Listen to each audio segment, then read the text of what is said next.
Hey now, 𝗦𝘁𝗿𝗱 here, Baba Booey. On Monday's wrap-up show, John the Stutterer stopped by and was ranting and raving that Ralph makes more money than him and that no one listens to Ralph's show. Of course, he has no facts to support this, but he rambled on anyway, and it was funny as hell to listen to. Here's how it went.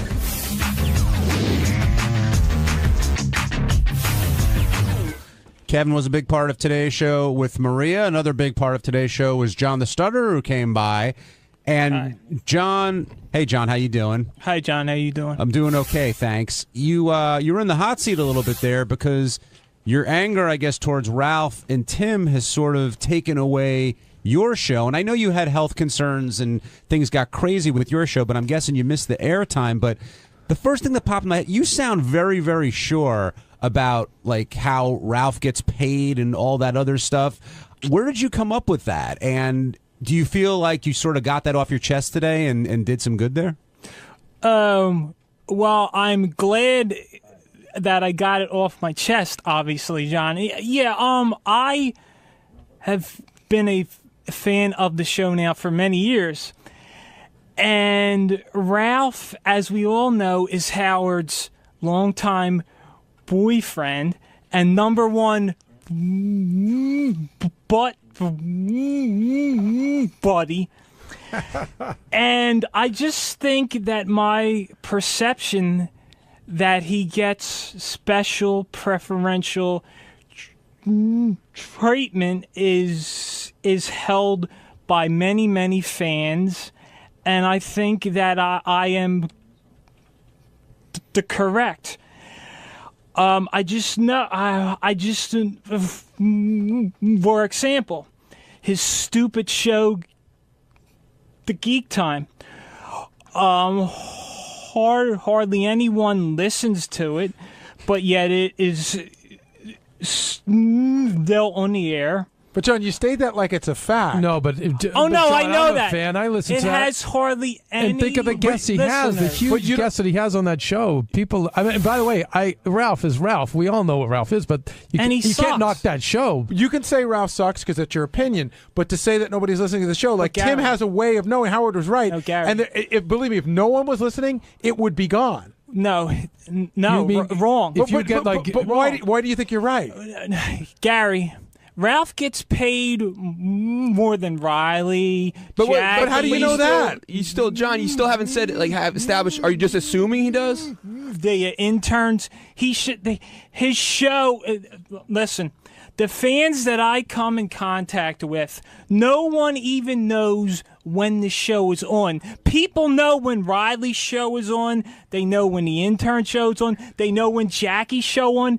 When Jackie's show is on, no one knows when Geek Time is on. Okay, two things. He does not deserve to get paid more than Jackie. First of all, Riley, the interns, the mutt on the Superfan Roundtable. But you quit over He does get paid more. John. And you all are afraid of Ralph.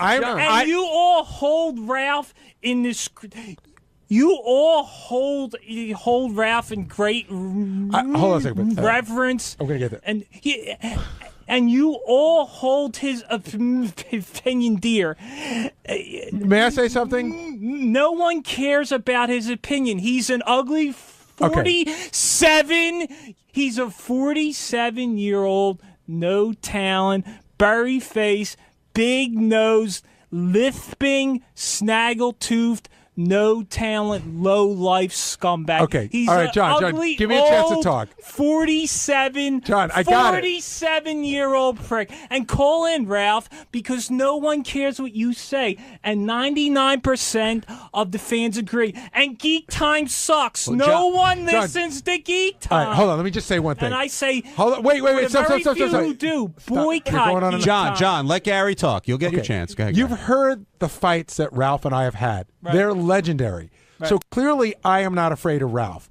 Other people have fought with him. I don't think anybody's afraid of Ralph. And I don't know that he's held in high esteem. He is. We do find him interesting. I like when he calls the wrap-up show, but that's an opinion, not a fact. And your poll of who knows when the fans, and you ask them about but it's a very unscientific poll. No, it's not. The people in your little world, like in other words, have you traveled to California? You don't know that everyone. You just know the people that you hang out with don't like Ralph's show.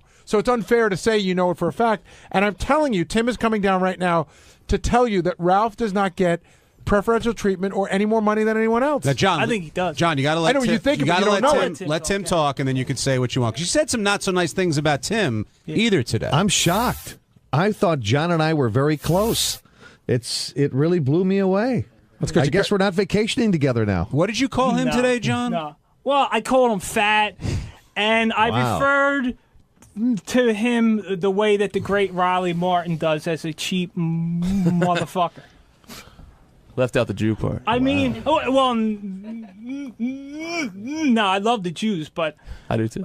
yeah, but no, I just feel that if I were to do Straight Talk again, that I should be paid equal to what that no talent, ugly old 47-year-old, big nose, berry face. I'm going to interrupt you. I talk over you. How do you know? How do you know that you're not?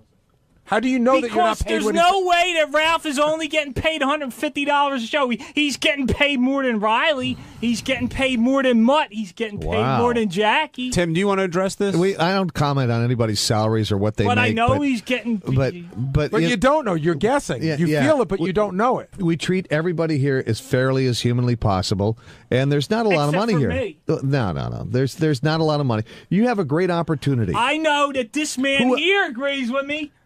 John, I know he does, but everyone's afraid of Ralph. Nobody's afraid of Ralph. That ugly 47-year-old prick. You say Doug Goodstein is afraid? He goes to clubs. He's a 47-year-old club kid. But if he goes He's to a clubs, prick. he goes to clubs and he picks up chicks. Does that make you jealous? Is that part of it, or do you not care? Why are you? See, everyone here He's afraid. defends Ralph. I'm not defending him. He's a prick. I'm playing devil's advocate. He's a prick. He's a prick. But he's a prick to you. He's a prick, yeah. But doesn't make him he's a prick to 99.9% of all of the fans. John, why how don't do you know that? Wait, John, why don't Ask him. John? Get it. John, Ask him John, right now. I'm asking you a question. Why don't you think Ralph is calling in to engage? I mean, do you think he doesn't really care about what you think, or do you think he may be afraid of you in some way? Well, no, he's not afraid. He doesn't care, but I know why. But I'm just saying, he's a 47-year-old, no talent asshole who doesn't, and no one listens to Geek Time. No one listens to No one listens to those directors and stars and producers he has on that show. All those guys have huge followings of themselves. Of course they do. The reason Ralph's not here no one listens to it. Because he went to the club last night and he hasn't woken up yet. No one listens to it. Well, John, thank you so much for coming down. He's an ugly 47-year-old prick, and Ralph, fuck you. Hi, everybody. It's Sal Governale. On Tuesday's wrap-up show, we discussed my yeast infection and if my penis smells. Richard Christie took a whiff, so he'll have his input there as well. We also talked about my foreskin and how I have foreskin Friday and do great things with my foreskin, like make cannolis out of it, and Freddy Krueger and John Travolta. So, lots of good things to talk about. Plus, I give you some good homeopathic advice on how to maintain your penis, keep it clean and fresh and serene. No Vaseline, if you know what I mean. Fuck her in the spleen. Give her a good ream. You make a good tea. Enjoy.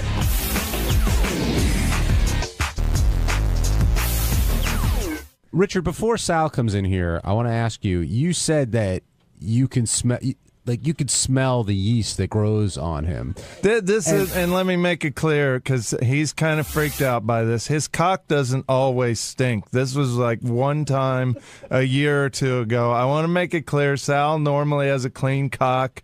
On this one day, I happened to get a whiff. It was like his cock drank coffee, forgot to brush its teeth. Exactly, yes. See, Gary, it sounds like Richard's backpedaling a little bit here from what he said on the air. You could tell Sal was genuine. He's like, no, but like you could tell Sal was sort of offended by that. And at first, Richard was like, no, it does. It really does. And then by the end, you were disclaiming like you just did.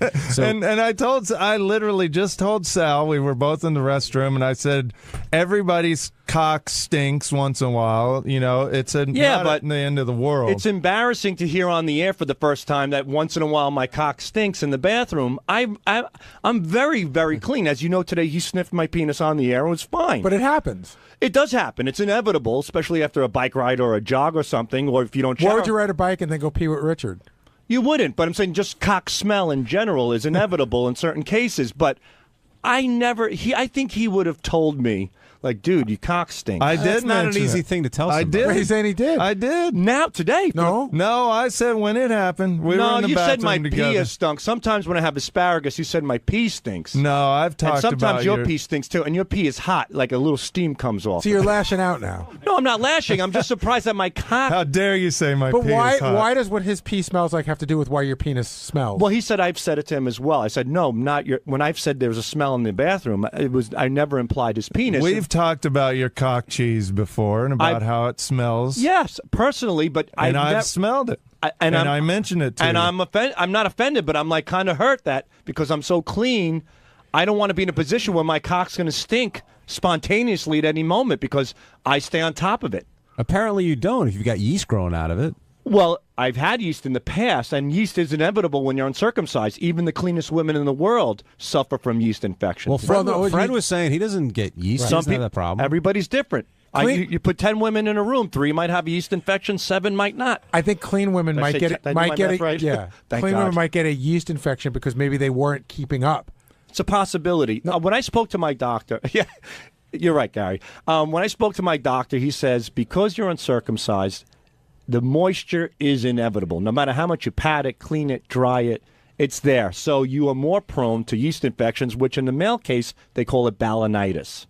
And that's what I've had from time to time. Now, don't you try to cure the moisture by putting toilet paper in your pouch? I was putting toilet paper in there. You were wrapping it up, right? Yeah, it looked like a little white flag. Yeah, like we'd go to pee. Like a surrender flag at the... So the doctor told you that everyone who's uncircumcised has this issue? Not everyone. It's more common with... Yeah, the people that don't wash have it. I wash, Gary. I wash like Richard sniffed my pecker today. But it's funny. We'll go to pee sometimes, and he'll pull his cock out, and then paper just starts flying out everywhere like it's how clean like it's Rip Taylor or something. I got to tell you, I've seen your penis way more times than I would want to say that I have.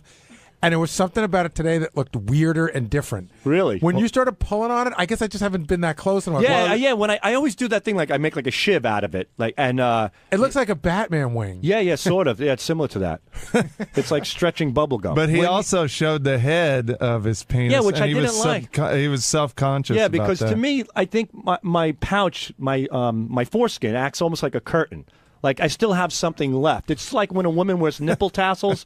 The nipples are covered, but the rest of the breast she's comfortable with. I'm comfortable with my head covered. I still feel like there's a little privacy there. When you diagnose these problems, I notice you hesitate to go to the doctor. Like, you kind of save that as the last minute. What do? You go on the internet and you search for... You just go on the internet. How did you find out about balanitis? Itchy cock that smells. Google. Is this a call? Wait, that's what you did? Yeah. I write itchy cock with smell, and then you Google it. That's also what he types in looking for porn movies. Yeah, I've done it, and then I received a lot of home remedies, which I like to try first. And I got 𝗦𝗵cie violet. I did a whole thing. It was a 2-week process. The first week was 𝗦𝗵cie violet. The second week was tea tree oil, and the third week was garlic oil. Do you know what tea tree oil is for?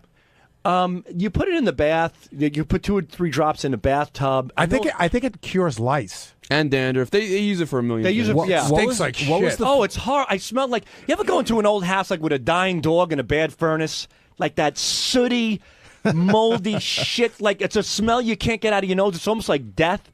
That's what tea tree oil. Who goes into a house with a dying dog and a bad furnace? I won't say who. Everybody's been in an old house with a dying dog and I think in one of those coal ovens. You know what I'm talking about? It's burnt. He's been watching Old Yeller too much. Ever been in a house with a one-legged transgendered male? Seriously, where are you coming up with that? I've been around the block. What was the name of the first thing? What violet? 𝗦𝗵cie violet. 𝗦𝗵cie violet. Yeah, what is that? It's some sort of natural home remedy, and it's a purple liquid. And I didn't know it stained you. So for the whole week, about a week and a half, my dick was purple, and I had to wash it off. Then I did tea tree oil, which, like Gary says, smells like when I watch The Walking Dead, that's the smell you get from those zombies. But here's a question I have for you. You go on the internet, you talk to people who aren't doctors, right, who have some ideas, or you can go to an actual doctor who knows exactly what to do. Yeah, but sometimes I'm thinking, you know what, I'm on the internet, let me take a look, let me try a few things first, and then if they don't work, then I'll go to a doctor. But these home remedies may be more dangerous than what you actually have. They may, but, it's the luck of the draw, I guess. I don't know. Why take the chance? Why not just go to the doctor? Well, I do thorough research on these things. I look into it. No, you read what people write. That's not thorough research. But there's a lot of people writing it, and I also go to like WebMD. You could go there. You can ask questions. I like to do it. I like to. I've learned about this. This is great. I know a lot about homeopathic solutions to yeast infections. Oregano, garlic, the garlic oil, and the oregano as well. That seemed to work. I even put a clove of garlic in my pouch for a little while. Oh my God! Did that burn? It stung a little bit, but the thing is, my wife came into the bedroom tonight. She goes, "Were you eating garlic nuts today?" No, my dick was. Yeah, meanwhile, I had a clove of garlic in my dick. Tim in Toledo, you're on the wrap-up show. My question for Gary and John, and I guess Benji too, does your wives or girlfriends know as much about your penises as Rich knows about Sal's? Like, I don't know if my wife could pick mine out of a lineup. Can we have her come in? But I know that you two could. If I did a lineup of penises, right, like a glory hole looking thing with like 7, you could pick Richard's, right? Oh, absolutely. Richard? Oh, yeah. I could pick Sal's for sure. That's not weird or anything, huh?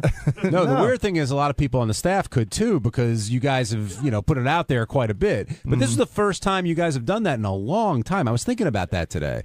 Early on here at Sirius, that wouldn't have been a rare occurrence. But today it was like, okay, Richard's going to go smell Sal. And I was like, wow, they haven't done that in a while. And we're always up for that. Yeah. I'm always up for it, too. I didn't want him to, play a joke and put his penis in my mouth or something. Yeah, you threatened to bite it. I was going to bite it. Yeah, I'll show him. Even your punishments are gay. Would you have bitten it? Lightly. Not enough to hurt him, but enough to scare him so he doesn't do it again. He would have just enough to make him come. He would have gnawed it. All right, let's go to... I just lost the call I was going to pick up. We'll go to Mike in Jersey. Mike, you're on the wrap-up show.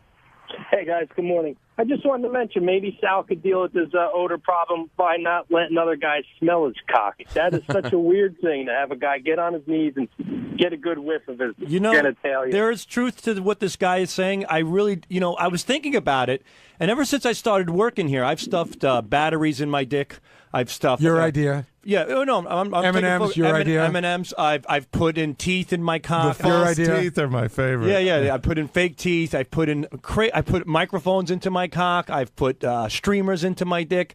And when you're subjecting your penis to these things are dirty. I put pennies in my cock, nickels. Whoa. You're gonna blame your stinky penis on the fact that you've done all these things? No, I'm not blaming the stink itself, but I shouldn't be subjecting my penis to such dirty things. Your penis, to me, is your genitals is almost your dick is as sensitive, if not more, than your tongue. Why do I have a feeling you were doing these way before you got here? You just discovered when you got here that you could put M&M's in your dick? No, I've never put it. The only thing I ever put in my dick was red wine one time. I pulled it up as a cup and I poured wine in it. And who drank it?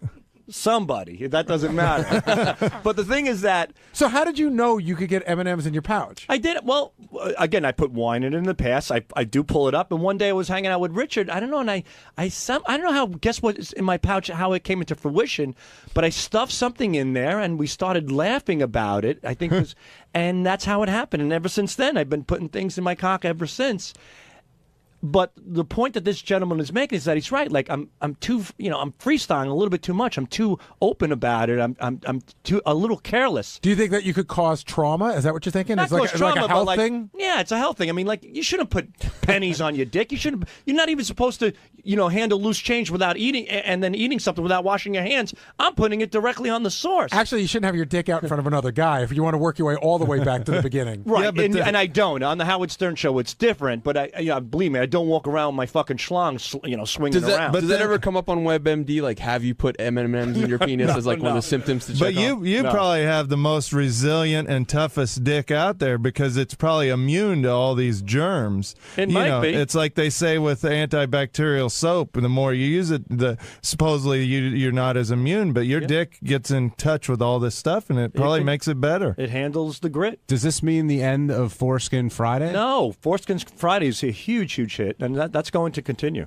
Are you going to still ask everybody and who's around for ideas and stuff like that? You should talk about that. How you kind of put I think about it behind the creation of Foreskin I generally Friday. come up. See, right now there's a big dilemma. It's a think tank. Yeah, every Monday I come up with ideas, and by Wednesday I throw the ideas to the boys, to Will, Richard. What kind of ideas? Like remind me of what Foreskin Friday is. Foreskin Fridays, I do something with my penis every Friday on Twitter because there used to be Titty Tuesday, there's Thong Thursday. So I said, how about Foreskin Friday? How about we celebrate my foreskin, and we do stuff. So.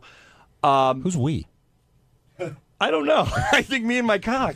I look at it as a friend. So I came up with Foreskin Friday, and I like for Cinco de Mayo, I did Pouchy Gonzalez, which was my foreskin through Speedy Gonzalez's face, And then I did when John Travolta with all the massage stuff going on, I did Saturday Night Foreskin to Saturday Night Fever. So stuff like that. And then I did holidays, like a lot of holidays. And then when I was going to do in Piranha, like my dick looked like Piranha from the movie, and Rich goes, "Oh, it looks like a grotesque monster." He goes, "Go for more of a monster theme." And we were talking. He goes, "How about foreskin on Foreskin Kruger?" Yeah, Foreskin Kruger. Freddy Krueger. Right. And I said, "How about Nightmare on Foreskin Street?" And so what's the dilemma? The dilemma is as these great ideas come into fruition, great ideas also dissipate. And I'm coming to the bottom. You know what I mean? The well is starting to dry out. Well, you can make it a firecracker for 4th of July. I've thought of a lot of things. I got a question for you. Like I did the cannoli, which was a huge hit. Thursday is Flag Day. Do you think it's wrong and bad taste, say, if you had an American flag and your penis was one of the stars? No, I would probably get a little flag, like the little ones you stick like into a grapefruit on a cocktail, and I'd take that flag and I'd wrap it around my penis. And you don't think that would upset some people? It's a flag. Has Arbor Day happened yet? You plant a tree in your penis? No, but the one time I didn't do Foreskin Friday was for Good Friday. I said I'm going to no meat. No, none whatsoever. You drew the line there. Yeah, I said I'm keeping the good and Good Friday, and I put a little fish. I didn't show. You should have put a pizza on it. That's what everybody orders on Good Friday. That's Catholic. Steve, what do you want to say? Yeah, Gary. The best is though on like Thursday, you'll be sitting there working, and you get a tap on your shoulder, and it's Sal, and in his serious voice, he does the, "Hey, I'm working on something. I'd just like to get your thoughts on it if you could."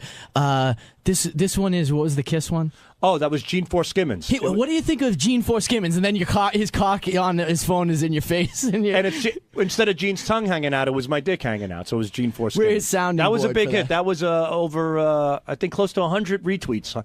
I average anywhere from 45 to 150 retweets on Foreskin Friday. Do you think it's people joking around, or you think there's a lot of gay dudes retweeting it to other gay dudes? A lot of guys are joking around. A lot of people are repulsed but love it. A lot of people show it to family members and get them sick. And a lot of people are offended. And there are gay people, too. Do you think there's anything gay about Foreskin Friday? No, not at all. If you knew a gay guy was jerking off to your picture, would that bother you? No. But I don't want to see it. There are guys who now follow I hash marked Foreskin Friday, and I saw other foreskins. Oof, I will never do that again. So I do apologize to anybody else, but at least I'm trying to make it common. What was wrong with the other foreskins? Why is yours interesting and the other ones are gross? It's like smelling your own shit. Yours smells fine, but, Richard's might smell awful. It's just one of those things. On Wednesday's wrap-up show, we talked about the blossoming film career of Ronnie Mund and how other people have taken on film roles while still being on the show. Does it bother Howard? Is Howard supportive? Is he jealous? Which I don't think he is. And it turned into a conversation where Ronnie explained his motivation for his new role and how it's just another step in the ascent of the stardom of Ronnie Mund.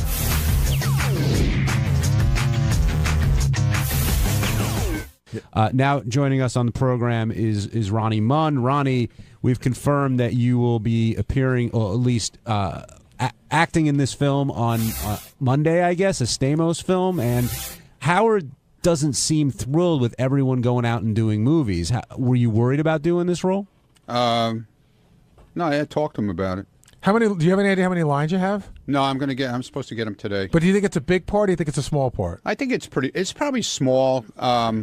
According to what I just got an email from them. Actually, they heard the show this morning. I guess they were saying that a Stamos film is not a junk film, basically, and don't compare it to Sal and Richard's movie, that kind of stuff. Well, I think they're working on a whole other level. And basically, it says I'm playing myself, whatever that means. But you're not Ronnie Mund. You're an angry guy at a strip club. Or are you Ronnie Mund? Like we'll say in the credits, I don't know if my name is Ronnie Mund, as the part, but I'm playing myself as probably like a host or something. So how do you plan to approach like the character? Like, how do you see yourself? How are you going to prepare? The usual, carrying on like a lunatic on stage. That's what I'm seeing. Is there anything special you're going to do to get ready for it? Because you doing it just going out with the guys is one thing, but being filmed, I mean, that's a different ballgame. Well, I think if I try too hard to think about it, it's not going to work for me. Would you consider getting crazy drunk? No, do what like maybe a drink or two, maybe. Are you a but good not crazy actor? Drunk. You act? What do you care? Well, I mean, what did you come in here to bust my balls? You're going to be in a movie. Oh, he's already here. You're going to be in a movie, so I figure you must have some kind of acting experience. It's supposed to be a crazy type movie. It's a comedy, asswipe, and basically it's supposed to be about a guy who's taking guys out to teach them how to be single, I think, or some shit like that. Almost like a hangover type thing. I bet it's nothing like Hangover type. No, I just got off the phone with the producer, if I can interject. Well, and they thanks said, for interrupting. Go ahead, John Lee Rune. First of all, Ronnie says he's going to memorize his lines on the toilet. Yeah, that's where I do my best thinking. That's where I write my poetry. Shit goes in, shit comes out. Yeah, right, exactly. But the producers heard what Howard said this morning and were a little disappointed because this is a multi-million-dollar movie. Ronnie's scene is one scene. Benji and Elisa are not in it. They wanted to clarify. They're not sure how that all got started. But they definitely wanted to clarify that the producers are big fans of the show. Obviously, Stamos is too. But they pushed Stamos to put Ronnie in it because they said there's no better person for this character than Ronnie. It's a guy who is a patron in the strip club, getting up and yelling things and telling girls to show their breasts and all that. So they said Ronnie was perfect for the role, but Stamos didn't want it to appear that he was trying to use the Stern show. So it was actually the producers who pushed Stamos and said, get Ronnie, he's perfect for this scene. So I would almost argue that the role was modeled after you and not the other way around, Ronnie. Like maybe they heard you on the show and said, hey, we need a guy like that. Maybe. And they're literally getting you to do it. Well, Stamos knows my routine. I've hung out with Stamos in the club. So you're just going to recreate what you did with Stamos previously, basically? I'll just recreate whatever I do whenever I go. Will you stick to the script that they give you, or will you feel like room to ad-lib a little bit? Well, I'll talk it over with them, see what they think. They said they're going to get Ronnie's input today. They want to see what he's most comfortable saying, although we all know. But Are you Yeah! Are you excited for the role? Yeah, it's cool. I think it'll be cool. Do you see the potential to break out Let's Fuck Some Whores? Nah. You don't think it's right for this? Nah, I don't think so. I don't know. Maybe. You never know. What if they water it down for PG and it's Let's Bang Some Whores? No, I don't think this movie is a PG movie. I really don't. Have you been thinking about other like catchphrases you may want to throw in there, or you just again gonna go with whatever they give you? Well, whoa, stop the clock might come in there. You never know. Who knows? Good one. You know. You never know. And Gary, you said there's sort of a bigger picture thing going on with, I guess, everyone working on outside projects, and maybe this falls into that. Yeah, I just think that what Howard hears is like somebody's doing this movie, somebody's doing that movie, somebody's doing a show on the web, somebody's doing the block party, somebody's doing an eat and greet, and it all becomes one thing to him. Richard, you've done a bunch of films, actually. Howard talked about that today and made a joke how like you wouldn't turn down any role you were offered. He was in a big film, though. He was in a legitimately big film. Yeah, the White Castle film. Well, Harold and Kumar escaped from Guantanamo Bay. It's always weird when I'm sitting at home and that pops up on HBO and I just see Richard walking by in a KKK hat. And there's another movie I was in that's been on Showtime a lot in the last month or two called Albino Farm. And, yes. a lot of horror I've seen fans. that at least 100 times. Are you sort of the go-to albino kind of guy? Well, now that Edgar Winter's very sick, they get Richard. But when you hear this movie's out and Bigfoot's doing it, and I guess this is the movie Sal got his teeth done for, we found out today, and you're in it as well. Do you think twice about doing it, or are you just like, you know what, sounds cool, it's during off time for the show, so I'll give it a shot? You know what, this is there's a huge crew on this movie. It's got a decent budget from what I've heard, and they made me a really good offer, and I'm happy to do it. So yeah, I mean, if I had to go to like Arizona to get paid $5 for a movie, I wouldn't do it. I want to make sure it's something legitimate, and it's definitely a legitimate movie. Gary, do you blame Ronnie, Richard, Benji if he gets that role, whatever, for taking these roles outside of the show and being in these films? No, it depends on what the roles are. I think there's a big difference between being Benji from the Howard Stern Show or being the weird guy on the corner Do you know what I mean? I guess you'd have to take it part by part and figure it out. I actually got to be in a movie that Maria Menounos' boyfriend, Kevin, directed that's going to be coming out soon, too, called Serial Buddies. How many films have you been in? I don't know. You know, my film career started with Jodie Foster's Contact. Is that back true? in the, yeah, but I was one of the people running away from the explosion and when one of these spaceships blows up or something. And then I got to be in Tom Hanks's From the Earth to the Moon. I was hippie smoking in laundromat parking lot. You know, I have to say, in the history of the show, probably the greatest role that anybody on the show has ever gotten ended up on the cutting room floor, but I saw it because Cameron Crowe sent it to me. 𝗦𝘁𝗿𝗿𝗍 had a scene with Tom Cruise in Jerry Maguire. I remember Cameron Crowe called me, said, I want him. They flew him out, and I saw the scene. He was supposed to be a wacko fan, but I wish if they could do the DVD extras just to see 𝗦𝘁𝗿𝗿𝗍 acting with Tom Cruise is worth the price. I went to see that movie to see Kenneth Keith because I remember you guys talked about it on the air, and I was like, where in the hell was he? Derek in Massachusetts, you're on the wrap-up show. Hey, you guys will know this more than I will, but Howard seems to be pretty jealous, and guys like Ronnie and even Stuttering John, when he got his part, if he doesn't have anything to do with getting them those roles, he seems to be angry, and not just the roles, but the job for John. He seems to take it as an angry, he'll get Eric a job, Eric the midget or Eric the actor, and he'll help those guys. And that's all fine and dandy because he's part of it. But when these guys do these things, he just seems to be jealous and angry of these guys in this situation. I hope Ronnie's movie's a success. I'll go see it just because he's in it.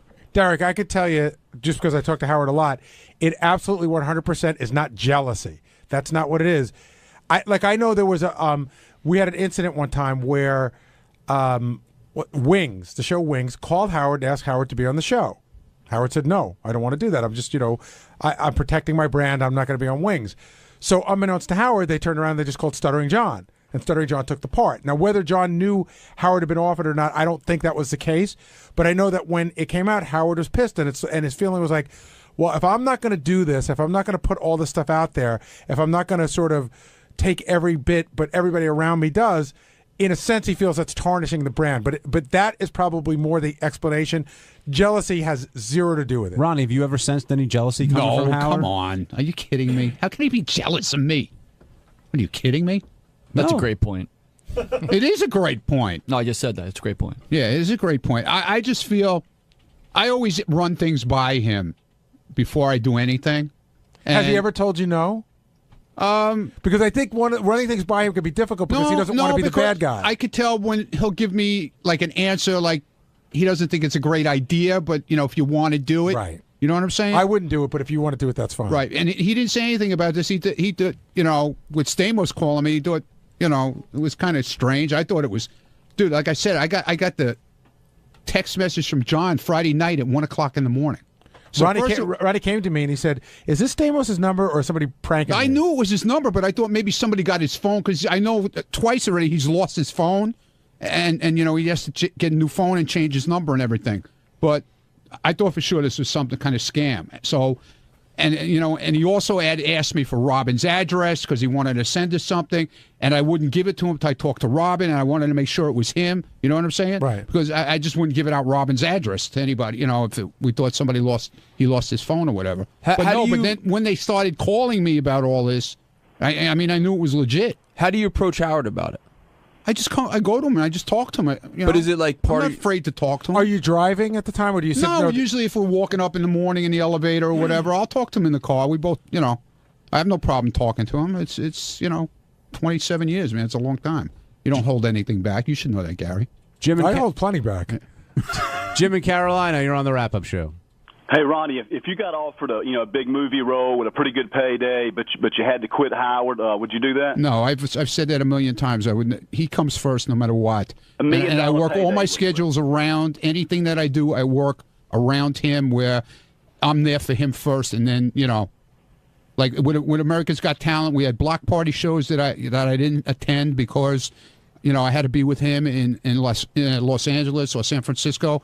So He comes first no matter what, because if it wasn't for him, I wouldn't be where I am. So. Unless there's a guy that's going to suck your cock for $1 million.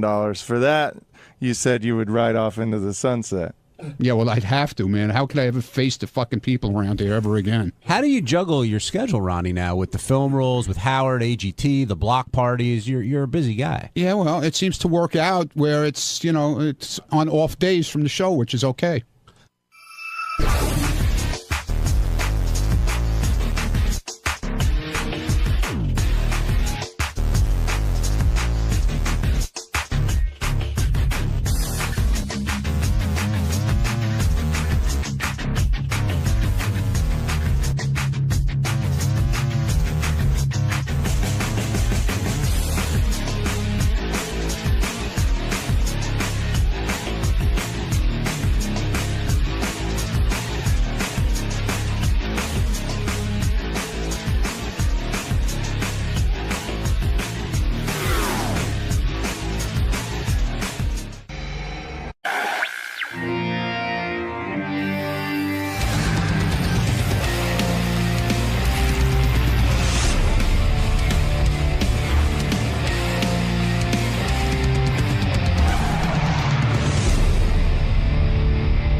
So, but let's go to the Henry Hill page.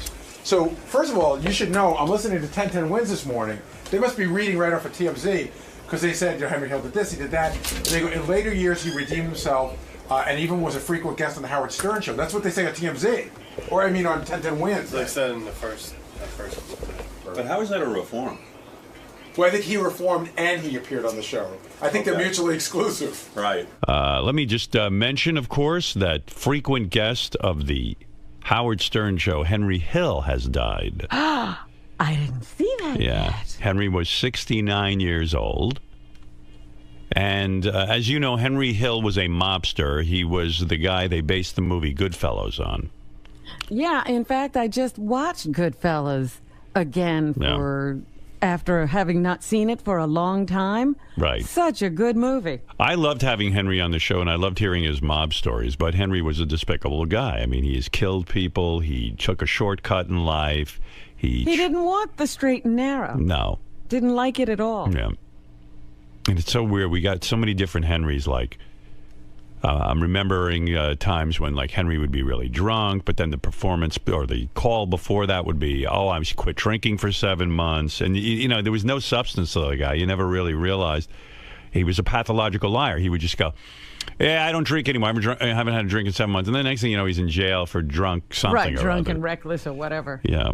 And he was always trying these businesses out, Like, I remember one time he came in and he had paintings that he was selling. I think I have one of those. Yeah, awful, awful paintings. And he'd go, "Why are you making fun of my paintings, Howard?" Yeah, it was just like giving a monkey a brush. Yeah, and then he had a spaghetti sauce business, which to me was so disgusting because just associating Henry with spaghetti sauce, because spaghetti sauce looks like blood, and Henry has shed the blood of people, and he was just out of his fucking mind. I remember years ago, this was 1996. Henry Hill was on the phone. And Rob and I said to him, Henry, you think you're going to hell? And he, now that he's dead, I'm sure he's got to be in hell. But there is one. If there is one. And they must have made it for him. Of course. And he, he was convinced he would not go to hell. Let me ask you, do you think you're going to hell when you die? Nope, I don't think so, Howard. Really? How did you redeem yourself? now, describe to me how you're not going to hell. I've changed my life, Howard. Oh, man. And you no longer have to pay for anything you did? What about all the people you messed up? Well, I've straightened my life out, Howard. 15 years. It was 15 years ago this month. It doesn't count. That's stuff you can't erase. It doesn't go off the ledger book. That's why you're drinking. You're filled with guilt. You're racked with guilt, I guess. I don't drink anymore. Really?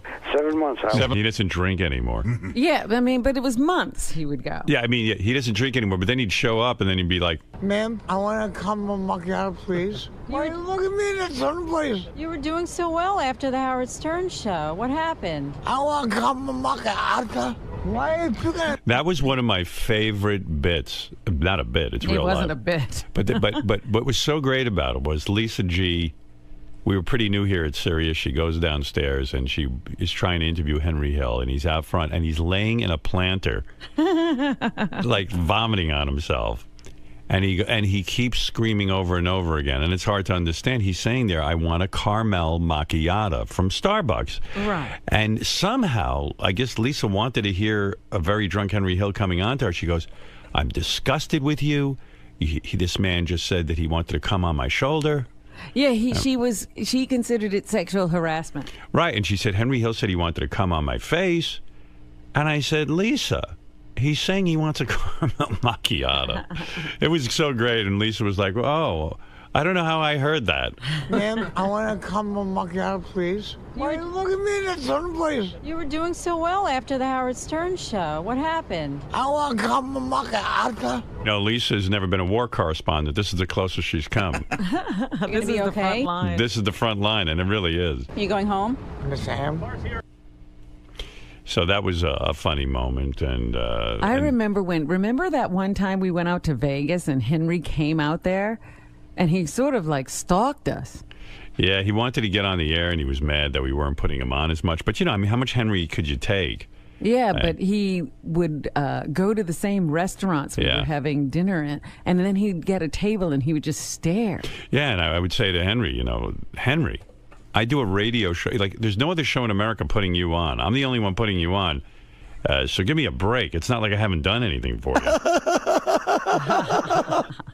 That laugh. Henry, carrying on with this theme, I was like, hey, Henry, when you die, you're going to hell. And he, one time, I don't know, he was wasted, and I guess he was talking about some of the people he killed. Do you think you drink to forget all the people you killed?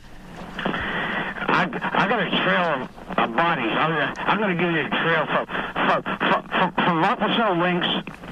You got. Yeah, I know where Rockville Center Links is. You buried a body there? Yeah, 2 of them. 2 of them?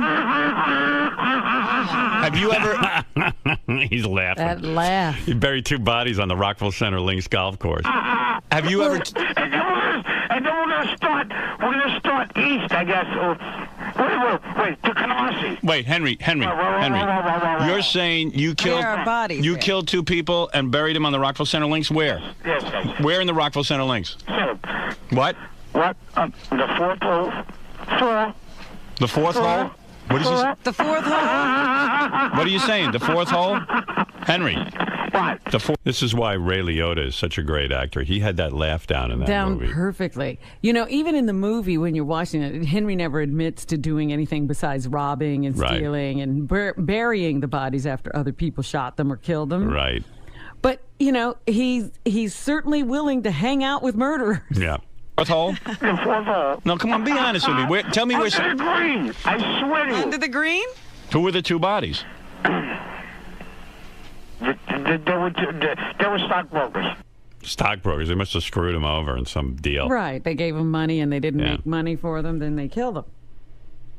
Yeah, I mean, there's so many Henry moments from our show. I don't even know where to begin. And the other weird thing is, too, this is a guy who betrayed the mob. And there were so many questions like, Henry decided to come out of witness protection. He decided that he was just going to live his life.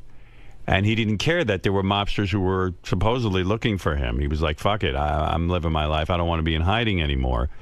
And so, when you were with him, like Gary describes one time, he was standing next to Henry at some appearance. Henry showed up, and he's like, Henry, I don't want to stand near you. If this is the day the mob decides to get vengeance. It was also 1994. Right, yeah, you didn't know. And you still didn't know. And, you just wonder, who are like John Hein was saying to me, who are the people who decide to kill Henry, and who are the people who decided they didn't care about Henry anymore, Well, I think everybody was either in jail or dead. Yeah, but at a certain point. But there's always still a mob. I'm sure there's a mob now. But no, they had really busted it up, and a whole new organization had to spring up, and they had no real ties to Henry. Mm-hmm. And that whole era that Henry was in was kind of taken apart. So Henry, you think you're done for the day, or are you going to come back up?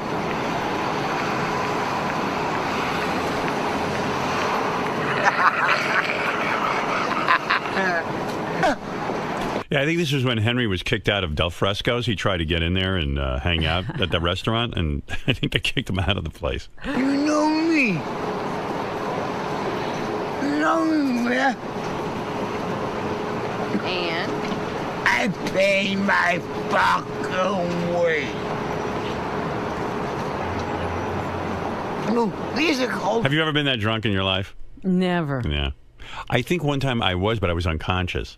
Yeah, You know? I mean, you can't stay awake and talk. Henry could. They must. I imagine they are. Here, Henry, zip up your coat. Nah.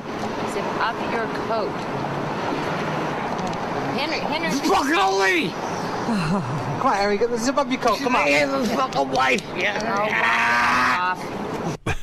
And the other thing is, somehow Henry still got women. Yeah, isn't that insulting to women? I mean, like Henry, like in that condition, had a woman taking care of him like a mommy. It was amazing. He had women. You don't have a wife, remember? Who would have you? Here. Zip up your coat, Henry. You're going to freeze. It's cold as hell out, Henry. Here, hold this a second. Oh, there's Paulie. Now, Paulie used to call in all the time and fight with Henry. Right. Paulie, you had some of the most legendary phone calls. I'm glad. Yeah, I mean, This was good This is radio. a good day for you. Yeah, this is. Are you happy Henry's gone, or are you going to miss him in some weird way? You were kind of linked to him. No, when I saw it online last night, it kind of put a smile on my face. Isn't it amazing to you that the mob never actually kept their promise of killing him? Like they once he came out of the hiding, that they never went after him. No, not really, because Robin was right on with what she said. You know, everything broke up. It just wasn't the same as it was back in the 40s, 50s, 60s, 70s. After he did his ratting on everybody, everything just seemed to disband, and everybody kind of went their own way. Sure, there was still a mob, but wasn't as strong as it was. So Robin was right on. Paulie, why did you hate Henry so much? What was the thought there? Because he was a rat, right? Well, first and foremost, yes, being a rat and a stool pigeon and a mutt, Henry never, ever killed anybody. Henry was a delivery boy. He was a gopher. Tommy would say, go pick up our food down at Don Pep on Liberty Avenue by the racetrack, and, you know, that's what he would do. But, Paulie, you would think that, so in other words, when he wrote the book, or somebody wrote that book, and they based it on his life, you feel he embellished on the truth and made himself to be a bigger player in the mob than he really was. Absolutely. I mean, they glamorized Henry in that movie tremendously. But, yeah, that's exactly it. Yeah, I mean, Henry, do you think Henry lied when he said he was in on the Lufthansa heist? What, physically on it? Like, do you think he was actually a part of the heist? In the background, sure, maybe. Right. You know, he could have been. He could have made a couple of bucks on it, but not to actually physically go to the airport and steal the money. No, he was just around, and with you being around, you had some perks. And Tommy had money, and Jimmy had money, and you know, if you're around the money, they're going to spread the wealth. Right. So he was a guy who really was immortalized in that movie Goodfellas, and made it seem like he was one of the big players, even though he wasn't full Italian. You know, he would have been, a big mob guy. Made man. He makes it seem that way. Yeah. So, is there anything positive you have to say about Henry Hill's death? I mean, is there anything that you want to say about the man that you liked? Let me think for a second. No. All right, Paulie. There you go. Paulie, who called in every time Henry was on. Paulie was on. Yes. And Henry would go, hang up on this guy. Hang up on him. Legendary fights. Because he was afraid to hear the truth, and he knew I was the only one, and I think I'm the only one left who knew that crew, who hung out with that crew, who knew Tommy and Stax and Henry and the whole mishpucha, you know. You wanted to fight him. I remember that. Absolutely, yeah. I thought we were going to put together a nice fight where I could just punch him right in his face. Yeah, Henry was up for a couple of rounds. Henry would say to me, "Okay, I'll do it," and I think he was sincere. He said he would fight you, but I was afraid. He never showed up. When I came to the studio, he was supposed to be there that time. That I was interviewed, and it was just me in the studio alone, and it was a great time. It was a pleasure meeting everybody, but he just never showed, and I couldn't make it to Vegas that time he was there. So, I don't miss Henry. if somebody wants to hear something and get a good book out of something, I got a ton of stories and a ton of anecdotes that all right, Paulie. I would share. All right, thanks for calling in. Not because Henry's gone, but congratulations on your AGT and Robin, feel better, and thank good you luck to everybody. All right, Paulie, later. Thanks, That's Paulie, who was Henry's arch nemesis. And it was really good stuff, too. Gary. Yes. May I talk to you about eulogizing Henry Hill this morning? Yeah. I heard you mention the Howard, or I actually heard Howard say, and you guys go back and forth about how difficult it is to be respectful of a guest who's such a despicable person. Well, I mean, he probably was involved in the murders of people. That's something that you can never dismiss. Right. We put him on our show a lot, and he seemed to be remorseful about it. He was a very tortured soul. But yeah, it's hard to say. I mean, usually, even if you're full of shit, when you're eulogizing somebody, you can start with, he was a good guy. Right. But it's hard to say that about. I didn't know Henry well enough. I can't say Henry was a good guy because I met him after he did a bunch of stuff that was really bad. The guy I knew later on in life wasn't even that good a guy. He was a nice guy, but he could get drunk and belligerent, all that stuff. So he was an interesting guy. When he was sober, he was a great guy. There's something nice I could say about him. When Henry was sober, he was a pretty nice guy. There's guests that I personally don't like, and I'm not going to tell you who they are, but there's guests that I personally don't like that I book on the show. But I got to do what's best for the show. And it'll keep coming and coming. That's right. Just like the prep never stops for this show. Exactly. Thank you, sir. You're welcome.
What's the deal? Like, do him and Kimmel know or like each other, or is it just?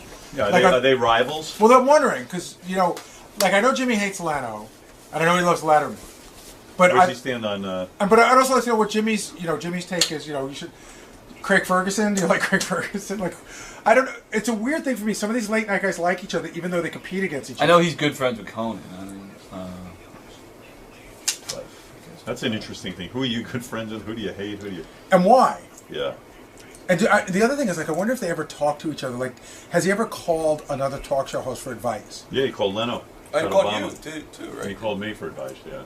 Jimmy Fallon will be in here pretty soon. I'm anxious to talk to him. I saw a thing on the internet that was so good. I got to talk to him about it. They have, I don't know how you find the link. Maybe howardstern.com can put it up there. They're pretty good about that.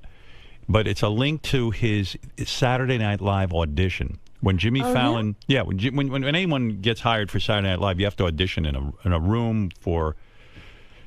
It's almost like America's Got Talent in Vegas. There's just like 5 or 6 people in the room. And no audience. No audience, and supposedly you never get any laughs, but you'll see on Jimmy's he does. It was Lorne Michaels laughing, but his audition was so incredible. What he did was, he did about 10 impressions or 15 impressions.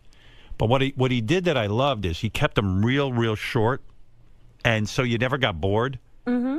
And then he picked up his guitar and started doing some singing impressions. But again, just like little it almost looked like he was just ad-libbing them. It was a very relaxed audition. And as I'm watching it, about the first or second song, and I go, no wonder this guy got the job. I mean, his audition. If you ever want to see a tape on how to audition for Saturday Night Live, there can't be a better audition tape than this. Now, I don't know how that stuff gets out there, if NBC put it out or what, but It is fantastic. Maybe they're trying to show. Maybe they've been getting a lot of bad auditions, and they thought maybe we ought to show a good Maybe. I don't know. But, man, it was just incredible. And, maybe I sensed a little bit of nervousness on his part in the beginning, but not really. I mean, he just seemed real confident for a young guy. Well, that's part of the trick of stand-up. Yeah. You got to be confident. Hey, Jimmy. Is Jimmy here?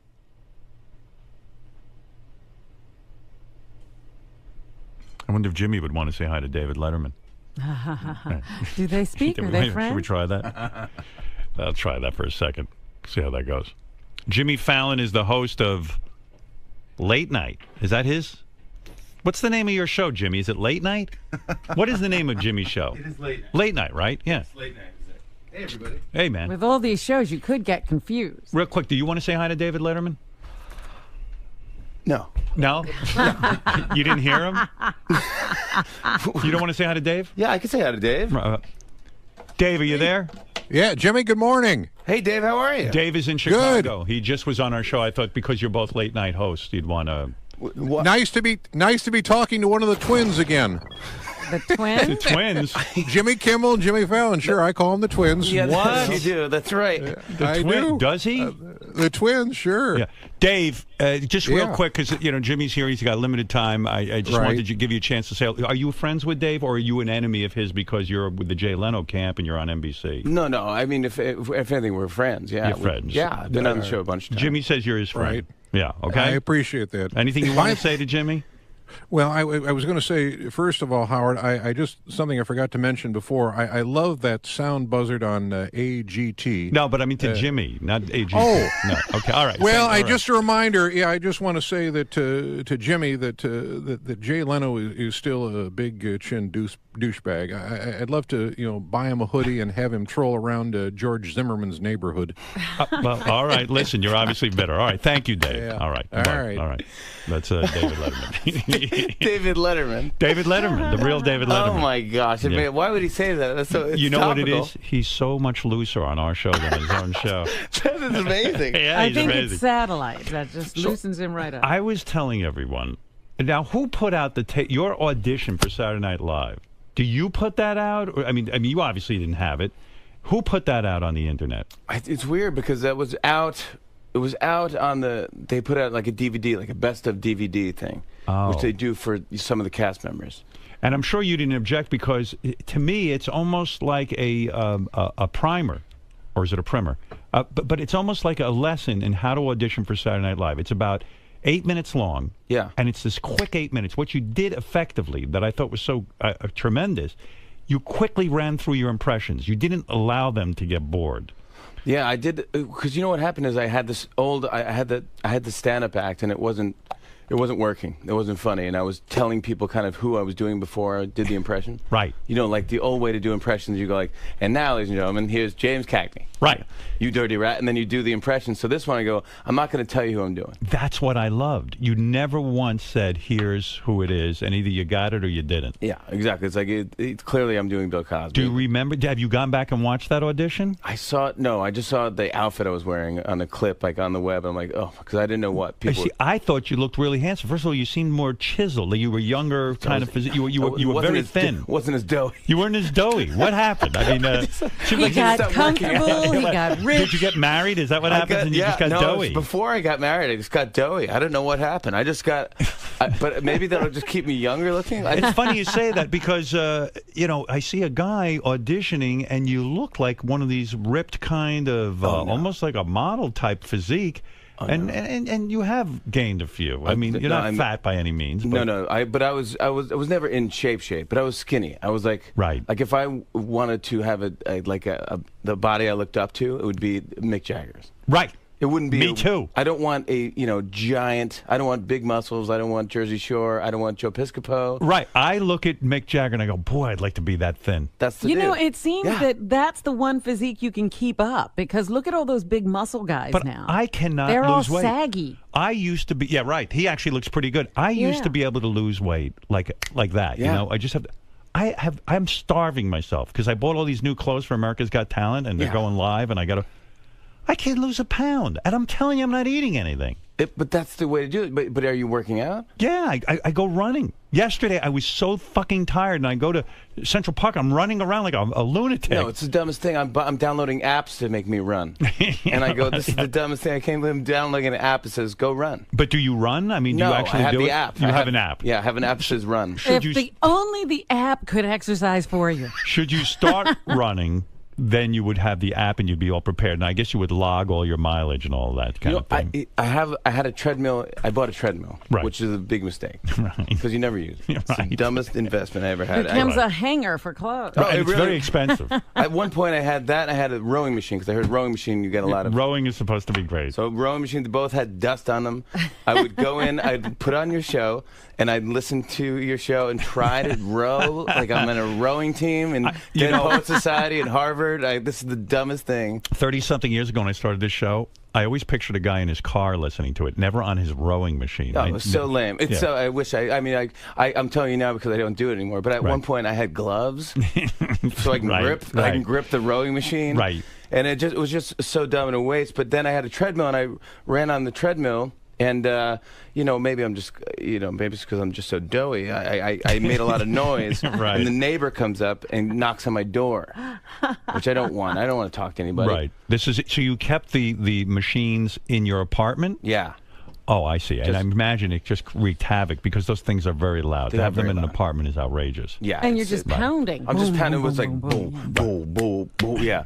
My aunt used to have a guy that lived above her in Brooklyn who used to chop up pills every morning. Right. And you could hear him, and that was the alarm clock because he couldn't swallow his pills. And you go, that's her alarm clock. So I'm running on the thing, and I understand. Right. But it's not like I'm not up at like 6 in the morning pounding. Right. This is like 10. So what are you going to do if you're getting doughy? Are you cutting back on your calories? I don't know what to do. You don't. It's horrible. It's a thing I have to embrace because I don't know what to do. But I eat pretty well. Yeah, do you? Yeah. Like, did you have a breakfast this morning? I had some oatmeal this morning. Oatmeal. That's it. That's Just oatmeal. good. That's good. Right? Yeah, but I'm normally not up at this point. Right. That's true. But you'll eat a lot today. What time do you normally get up? Like last night, I had a Philly cheesesteak on the way back. I was on QVC last night. Yeah. Now I would think you would not go on QVC. That it wouldn't be cool, so to speak. Oh, that's why I just want to see what it is. Right. I want to go to this thing because I want to sell this record. All right. So you've got a new record out. Yeah. Why would you? If you go on QVC, I happen to know something about this. You've got to give them a cut of everything you sell, right? Yeah, well, I'm giving everyone a cut anyway. You are? I mean, NBC's getting more money than I'm getting for this. Because a lot of the stuff on the CD are performances that you did on television. Yeah.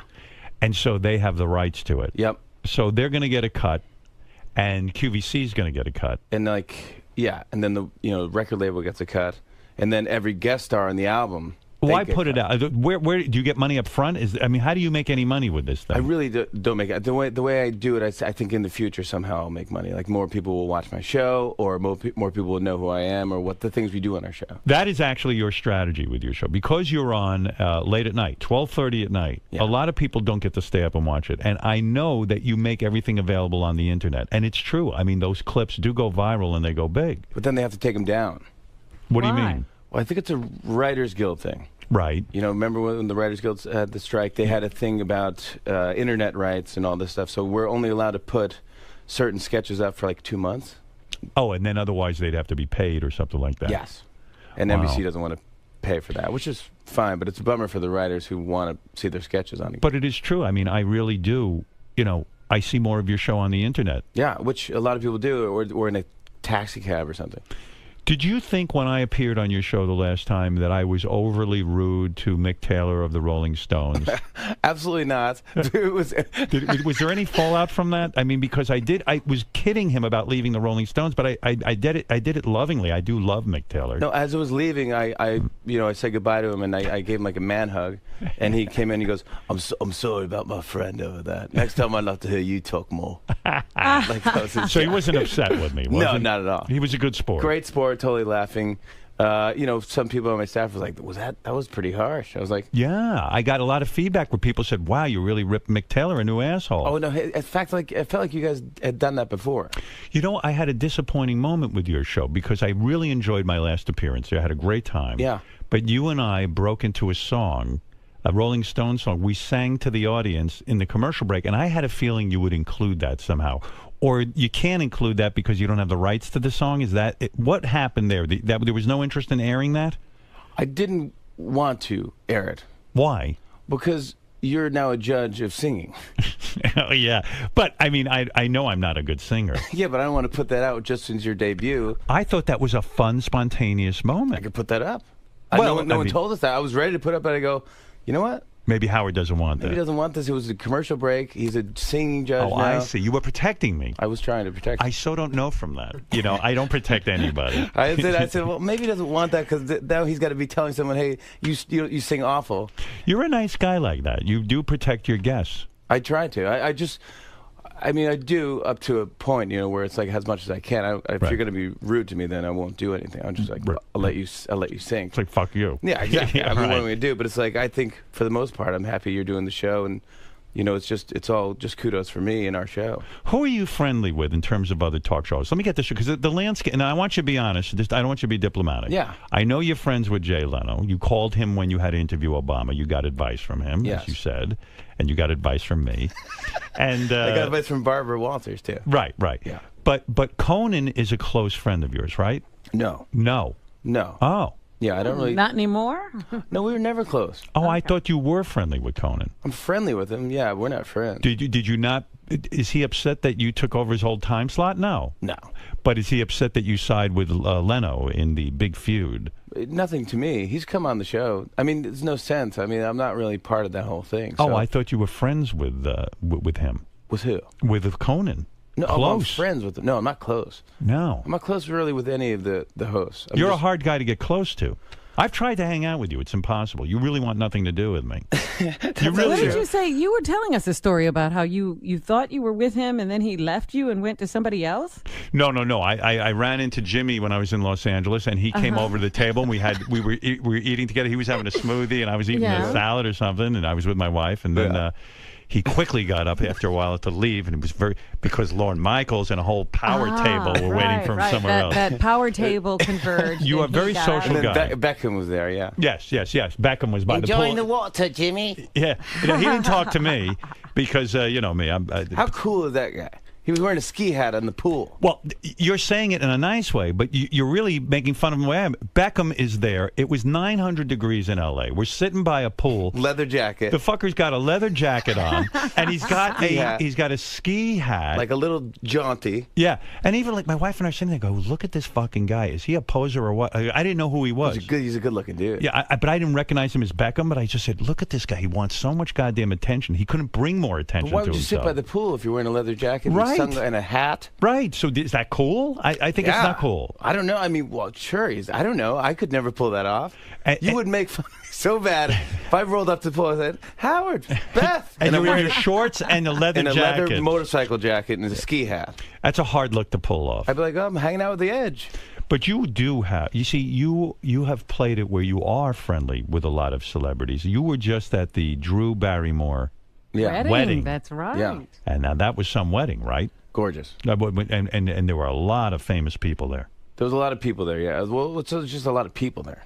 Yeah, but a lot of famous people there. Who was at the wedding, and how much fun did we have? It was good. It was fun. It was, I don't know. Cameron Diaz was there. Cameron Diaz was there. Is she hot in person? Gorgeous. Gorgeous? Yeah. Hotter in the movies than in real life? No, she's very pretty. Oh, okay. Yeah. All right. I've known her for a long time. So right. She's friends with my wife. Oh, no, that's right. Your wife's a big shot. That's right. Your wife's a big shot. She's not a big shot. What kind of big shot is she? She's some sort of producer. She produced. She works with Drew. They became Flower Films, like the partner, and so they did like Donnie Darko and Charlie's Angels, and it's just a bunch of other movies. Is the marriage gonna last between Drew Barrymore and this guy? I say no. What do you say? I say yes. Really? Yeah, he's a nice guy. Her track record is poor. I agree. Right? Yeah, I think she would agree. Did you sit her down? Do you really go with, like, this is a serious wedding? Did you sit her down and say, listen, honey?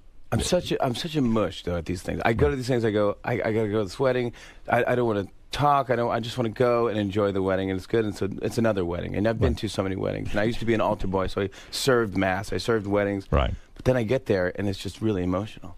Yeah, and you cry? I start to fill up. You're a good man. I'm worse than any of these people. Like, I can't even look at Cameron Diaz. She's not crying. I'm filling up, going, and no one even at the altar. No one cries at There's a rabbi talking. I'm not even Just Jewish. being in the building. Not even Jewish. She's saying words. I don't even say anything. But nobody I'm crying. Like, that's beautiful. But nobody cries at a Drew Barrymore wedding. I mean, unless you're the groom's parents. I mean, really. I was like, I got into it, and then I was just like, and I wasn't even drinking at this point. Talk me through this. When you're invited to a high-profile wedding, like a Drew Barrymore wedding, and I would imagine that was fun. What do you get Drew Barrymore for a wedding gift? I mean, do you give her cash, or you just didn't even give her anything? Your mere presence. I didn't give her anything. I really didn't. Wow. So fucked up. I got to ask Nancy. Maybe we did give her something. We had to give her something, right? I don't know. Yeah, I had to travel.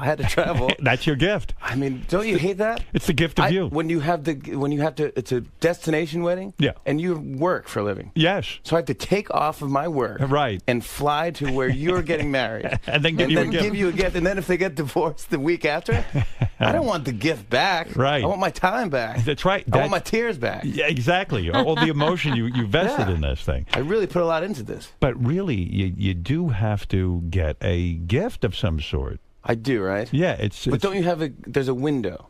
I think there's a window. Yeah, you have a year, right? 1 year. Ann Landers said it was 1 year. I read that column. Ann Landers. Religiously. Yeah, she said 1 year. So 1 year. Well, I'll work on something. Oh my gosh, I got her a present. You did? Yes. What'd you get her? Of course. What am I talking about? Go ahead. I got her a painting. Oh. Of her and Will. Oh, Will's her husband. Yes. I see. With there's this artist that my wife loves. 𝗛ощ𝗄𝗿𝗱 is her last name. I don't know, but she's like a folk artist, and she did like a heart with Drew, and it's a beautiful painting. You commissioned a painting for her. Yeah. Now, what does something like that cost? I mean, it's got to be expensive. I mean, Nancy handles this She stuff. handles it right. Good. That's why it's good to be married. Yeah, but that could be a weird kind of gift, because if they don't like that kind of art. It's true. I know. I don't like, but I think my wife knows Drew enough. Oh, okay. But I mean, it's not that big. Is this the first Drew Barrymore wedding you've gone to, or have you been to others? It's the first one I've been to. First one you've been to. Yeah. And what about your wife? Has she been to others? She's been to a couple others. And in her opinion, did she say, gee, this is the nicest one so far? Or did she enjoy other Drew Barrymore weddings more? No, definitely she liked this one. She liked this one the best. This one was the nice? best. This was good. And then, you know what's funny? Because she loves to have a good time. Right. She seems like a lot of fun. Yeah, but she's pregnant now. Oh. So is that well known that she's pregnant? I don't know that anyone knows that. Yeah, people know that. You think so? Oh yeah. Maybe you just broke news. Oh, stop. Wouldn't that be great? No, it would be. It'd be no. I'm picturing her taking your painting and hanging it next to the painting your wife got her of Tom Green and Drew Barrymore. Like there could be a whole hall of husbands. Don't you think that'd be kind of cool? Yeah, like the Vatican. Yeah, right. Yeah, all those paintings. Whenever you marry a guy, all new paintings from the Fallons. No, but she had a band go up, and it was a fun. It was. I mean, she knows how to throw, but great food. Right. It was good food. Which you know what happened is I don't look at the. Do you call it a menu when they tell you what's right? Nah, it's but it's like a menu. Because right. you can't order off it, but it's telling you what's going to happen with the food. And I go, so I'm eating the salad, and I just want to eat because I don't want to get too drunk and just do something ridiculous. So and just want to go home early. So I'm eating in this salad and this thing, and then there's fried chicken. So I eat all this fried chicken. I eat like 4 pieces of. I never had more fried chicken. And don't you love when they serve something informal like fried chicken? It's so much better. Right. It was great. It's great.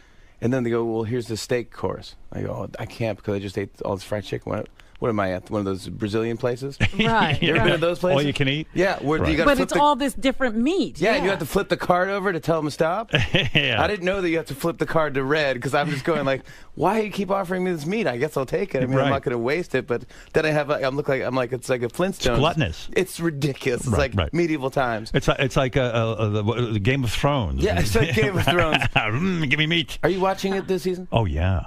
I fucking love it. I dropped out. You dropped out of Game? Out. Why? I don't know. I couldn't put up the second episode. I don't get this. In other words, there's too many characters, too much dialogue. It's 150 characters. It's like Twitter. It's like 140. There's Peter Dinklage is just getting blowjobs left and right. I go, yeah. What world is this? What is this? And that's why it's TV. It's fantasy. Well, people at work, they go, no, this is the way it was back then. I go, it's No, it fiction. wasn't. That's right. It's a made-up world. What do you mean it's back like saying then? that's the way things are in Alice in Wonderland. You mean just be magic? Yeah, you eat a mushroom, you get big. It's like you're basing your fact on fiction.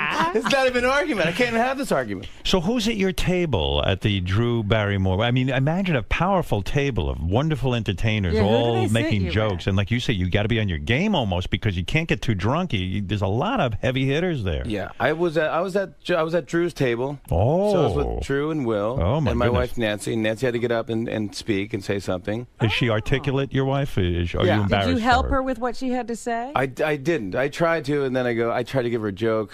It just didn't work. What was the joke? Well, I was going to say a joke about something like that. I don't know why. She's just so nervous doing this. I don't know why I tried to give her a joke. I said, well, at the end, say, look, now that we're family, Jimmy wants to stay at your parents' summer home this summer because they have a great summer home in Maine. It wasn't even that funny going into it. That was the joke? Yeah. No wonder she didn't use it. What is that? I think she did use it. So it's you, Drew. Yeah. Who else is at the table? Scarlett Johansson was there. Scarlett Johansson's at the table. No, it's not at the table. She was there. What's she wearing? They're all just look gorgeous. Everyone's dressed up nice But for the with wedding. the titties out and the whole thing, right?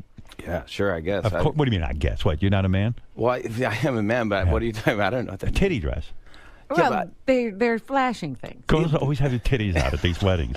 I don't know. I didn't see You're that. such a polite guy. You won't even look at their titties. I didn't know. They wear those gowns, with the titties. I know you keep saying that, but I don't know what you're talking about. It's All a right. gown. It's a gown. All right. Yeah. And does Drew Barrymore wear white? Does she? She wore white. She looked beautiful. There was Virginal Chanel. white. Yeah. Chanel is Will's family's in. Oh, I see. So everyone wore Chanel. Cameron Chanel. Well, I'm happy for her, I guess. Yeah. I mean, why not? Why shouldn't I? I hope she's happy. She was great. She was super happy, and it was at her home. I was at so it was Montecito. I was in Montecito. But the mother's not. Drew Barrymore doesn't get along with. I know the mother. I used to have her on the show all the time. She was a firecracker. Yeah. But the mother doesn't get to go to the wedding, right? No. Wow. Oy vey. Yeah. Not on. I don't think she was there. I didn't run into her. You didn't see her walking Drew down the aisle? You would have noticed. No, I would have. You believe me? Yeah, you would have. I would have seen it. Sad, though, right? Is she outside protesting? I heard she holds up a sign and she goes, I'm against this wedding.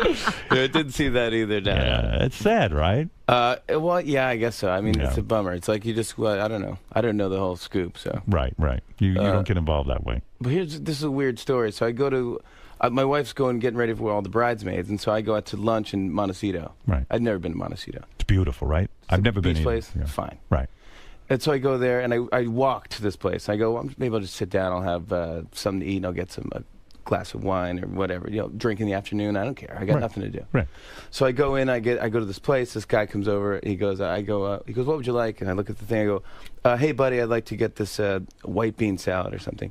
And then he goes, and then a pizza and a glass of wine. He goes, all right. I go, No wonder thanks, you're buddy. doughy. You ordered a pizza, a white bean salad, and wine? It's a lot of starch. Maron, that's a lot of calories. But go ahead. All right. So I can lose weight then, I can tell you. That's right. Cut out half the Go ahead. starch. So anyways, I go, so the guy, I go, I'm sorry to keep calling you buddy. What is your name? So he goes, my name's Josh. I go, okay, Josh. Thanks, buddy. Thanks, Josh. Right. So he leaves. He comes back. He brings the white bean salad and the wine. And it looks like there's mayonnaise on the white bean salad. You don't want that. I hate mayonnaise. Right. And it's 90 degrees outside. Right. So it's like hot mayonnaise. So I'm just sitting there, and I'm drinking my wine, waiting for Josh to come back. Right. So he finally comes back, and I'm halfway through my wine, and I go, I don't want to get hammered. Right. I just want to eat my lunch, get fat, and get out of here. Right. So he comes back, and I go, hey, sorry, Josh, but is there mayonnaise in this thing? He goes, let me check with the chef. So then he leaves again for 3 minutes. So now I'm done with the wine. I'm licking Haven't the bottom eaten of the glass. anything. Now Right. I'm totally getting buzzed. He comes back, and he goes, the chef said it's red wine, it's vinaigrette, and it's the rest is a surprise. A surprise. Surprise. And then he leaves again. Right. So I was staring at this thing. I go, I'm not going to eat this. No. Surprise. What if the surprise is mayonnaise? Right. You idiot. I want to know if there's Yeah, mayonnaise. that's why I asked you a question. So Right. anyways, he comes back, and he goes, oh, like, you didn't touch the salad. I go, no, I don't like mayonnaise. I like creamy stuff. So I'm sorry. I didn't. He goes, all right, let me get the chef will probably want to bring. I go, I don't want anything else. Yeah, twink it out of Just here. bring me a pizza and I get the check. I want to get out now. I'm mad. Spending your life at the I'm mad. You're getting drunk. restaurant I'm getting Montecito. drunk, and so then he brings me another glass of wine on the house because I got the mayonnaise. And I go, thank you, Josh. He goes, no problem. He goes, and yeah. So then he brings the pizza over, and I go, Josh, this looks amazing. Thank you so much. He leaves. The manager comes over. Right. Excuse me. Can I just ask, is everything okay? Yeah. And I go, everything's fine. But now you're making a scene. Yeah, right. the big scene. So then I don't want to get Josh fired. Right. So I go, by the way, and this is a true story, I go, by the way, Josh is great. Right. She goes, he's married. So I'm hammered. Yeah. I'm hammered. Right. But she thinks I'm hitting on the. I never see Josh again. He leaves. Oh my God. He thinks I was hitting on him. Oh my God. I go, this That's is a amazing. nightmare. Maybe you give off that vibe a little bit. Like a little. Because you're such a nice. You do have a little bit of a gay vibe. Too much. A gay vibe. Effeminate. I used to think sometimes you were gay. Yeah. I've had that thought. Yeah. I had this whole imaginary life for you that you married, but your wife's a beard, and you go over to 𝗏𝗵ici𝗄's table and you're staring at Beckham. And no, you know what it is? Because you're a nice guy. Because I don't know if it's an act, but like you, the guy. Hey, I don't know. What do I have to do? Do I I have don't to know this fight titty dress. Josh? You have to. No, but you're I see what very. you're saying. You're so respect. Guys aren't respectful. Right. They're lewd. We have penises, and they rule our lives. Yeah. And I you should be watching Game of Thrones. Well, yes. It seems like you've overcome the urge. You know, to be gross but you must fart and do weird shit things right? I mean, like any other guy. I don't know. You don't know. No, I don't remember. You don't even shit. I don't. Do you ever use foul language? No. I do now and then, sure. I don't get that impression. I think. I do. Sure, I do sometimes. But it's like when you're just goofing around or. Right. You will do that with your friends. Yeah. Now, talk to me about the new album for a second. I see you have your guitar here, which always excites me because I was telling Robin, this audition tape that you did when you were on Saturday Night Live, it was so fantastic. How old were you then? I think I was 23. And you were smart about it. You grabbed your guitar and you started to play the guitar. Yeah. And you went through quick musical impressions. And I love that because, first of all, it's brief. Yeah. Sucks me in, you give a funny line, and you're on to the next thing. And you like to give the impression that you're almost just coming up with it off the top of your head. That's the trick to a great stand-up or a great audition for Saturday Night Live. Have you ever seen anybody else's audition tapes for Saturday Night Live? Yeah. Is yours the best? Oh, no. Are you the only guy who ever got a laugh from Lorne Michaels? Because it's legendary. I've talked to other Saturday Night Live guys. It's Brewer. tricky. It's a tough room. It's really tough. It's like no one laughs. He is guffawing through your audition. Like some good laughs. He starts laughing when I did an impression of Adam Sandler because at the time no one did that. It was fantastic. Oh, thanks. But do Adam Sandler. Come on. There was three phases of Adam. There was like the one part where he just kind of mumbles and he goes like, "How you doing? It's good to see you, Howard. All right, good to be here." And then he does the thing where it's like, and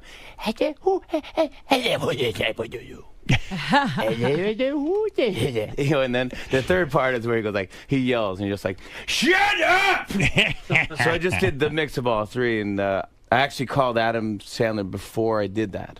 You did? Because you want to be respectful? Yeah. Whoa, that's why people think you're gay.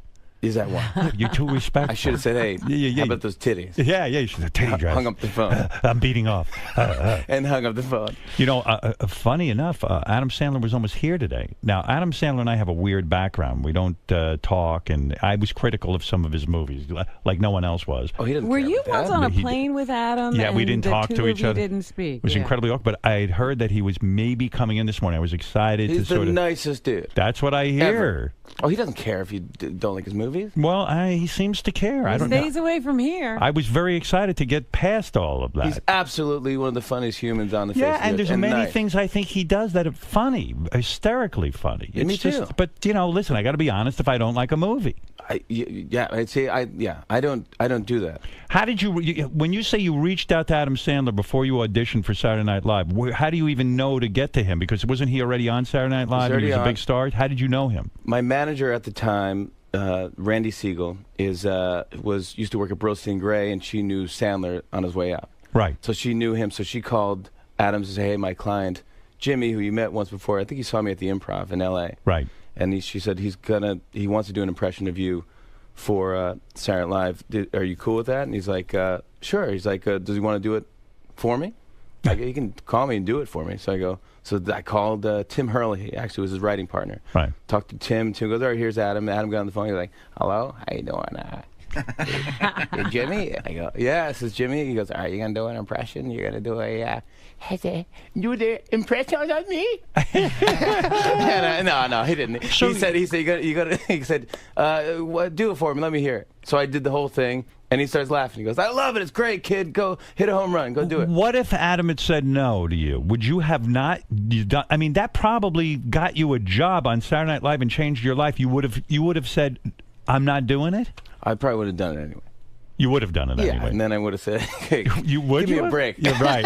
Sorry. Yeah, Sorry, because man. it's one of your best things. Yeah, that was my big thing. It was my closer, I think. I'm trying to remember what else you did on the audition tape. It was seamless. It was... I did that, and I'm trying to get did Seinfeld. I mean... Because Seinfeld was dead on. That is not as easy, because I do, hey, but it doesn't really sound like Seinfeld. You had every inflection down. I had him on the show, on Saturday Night Live, we did a bit where Jerry came on the show, and he brought his impression, he changed his impression to match my impression, because it was a little off. Right. So I was talking about the Gap, and how they had these new, like, it was almost like culottes for men at the Gap. It's called like beach pants or something.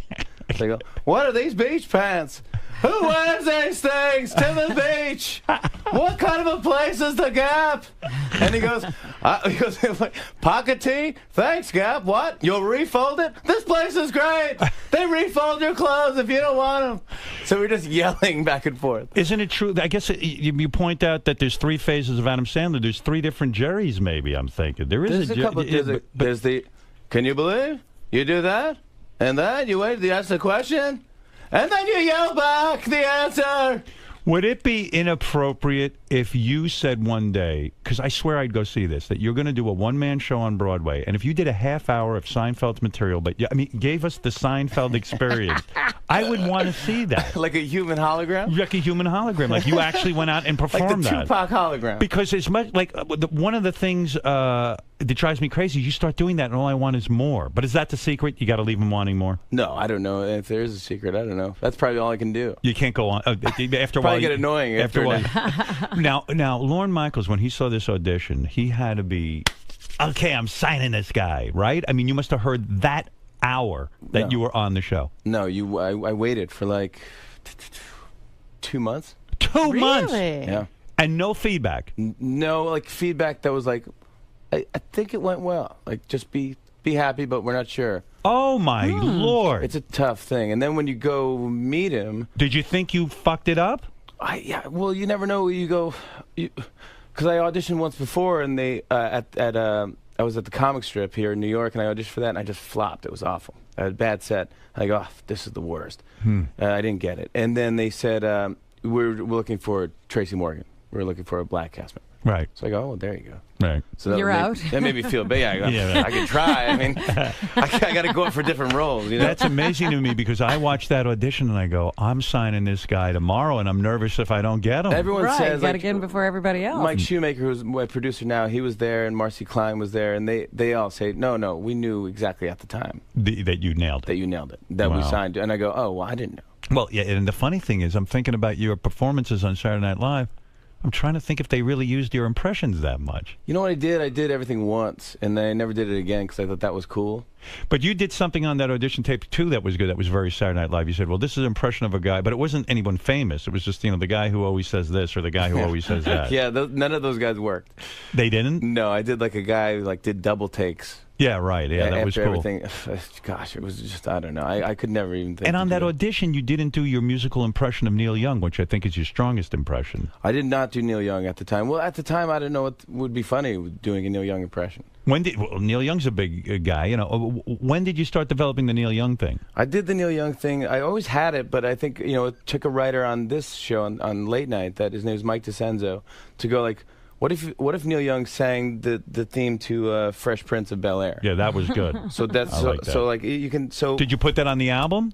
Yes, this is on the album. This is on the album. Do you have to get permission from Neil Young? No, because it's an original kind of. No, you do. You got to get the permission from the Fresh Prince of Bel-Air people, don't you? Yeah, Will Smith. Yeah, and both, and Neil Young. So no one's getting paid for this. Right. I mean, I don't see how you're making any money. Neil's buying a boat right now. What are they paying you on for your TV show? Are they paying you decent money? Yeah, I think so. Do you get $8 million? No, not that much. No. What did Jimmy Kimmel tell us he's getting? $8 million? I don't remember. He's been on for like 10 years. He's been on. I keep trying to 3.5 get. years. Would it be weird? You guys compete against each other in some way, right? Not really. Don't you think? I think at one point we do. At like 12:30 or 12 to 12:30. I go on at 12:30. He goes on at 12. Yeah, but I keep wanting to get you guys together, but I'm wondering if that would be weird in some way. Oh, we've hung out. Oh, you have hung out. He's a super nice guy. Oh, you like him? I love him. You don't feel competitive with him? I could care less. Really? Why? Right. Who cares? You had such a fucking healthy attitude. You must have had a great relationship with your parents. No. I wish. No. I did. I just moved them. I just moved them out of my childhood home. Oh, you did? They moved to Bronxville, New York. Oh, yeah. You had to sell the house and you were trying to get someone cool to buy the house? I wanted somebody cool to buy it because I don't know what's going to happen with somebody. You feel attached to your childhood house? Kind of, yeah, a little bit. What did the house sell for? It didn't sell. Oh, it's still for sale? Still for sale. Where is it? It's in 𝗏𝗏, New York, which is upstate by Woodstock. And oh, yeah, forget it. You're going to hold on to that thing for the next 10 years. Yeah, I'm up to just Nobody's looking in 𝗏𝗏. Yeah, and you got a stipulation that they be cool. Forget it. Yeah, exactly. And then it's like, exactly, it's a double. Now, people tell me by cool you mean white people. Is that true? You're a racist? It's horrible racist? That's basically what I'm saying. What is it, Gary? I was reading an interview with Jimmy in Rolling Stone, and I thought he was insinuating that his parents were like sort of super protective. Overly protective? They were, yeah. Very too much? My grandfather was a cop from Brooklyn, so my mom had an overprotective childhood. So I think me and my sister weren't allowed. She was my best friend, and we weren't allowed to. We didn't have friends. We just kind of hung out with each other in the backyard. As a result, are you very afraid of the world?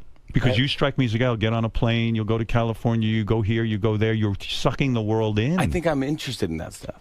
Yeah. Because I didn't have that growing up. Like, I love to read Outside magazine. Right. Because I would never do half the stuff in this magazine. See, a guy crosses a crevasse.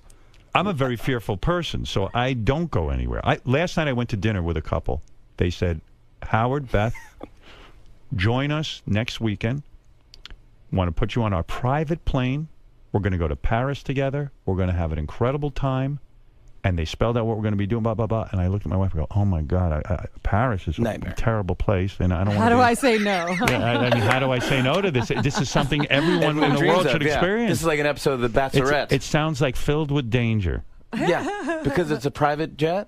No, because it's just Paris, I just want to be foreign home. land? Yeah, I just want to be home with my dog and, you know. Yeah, it's I like going home.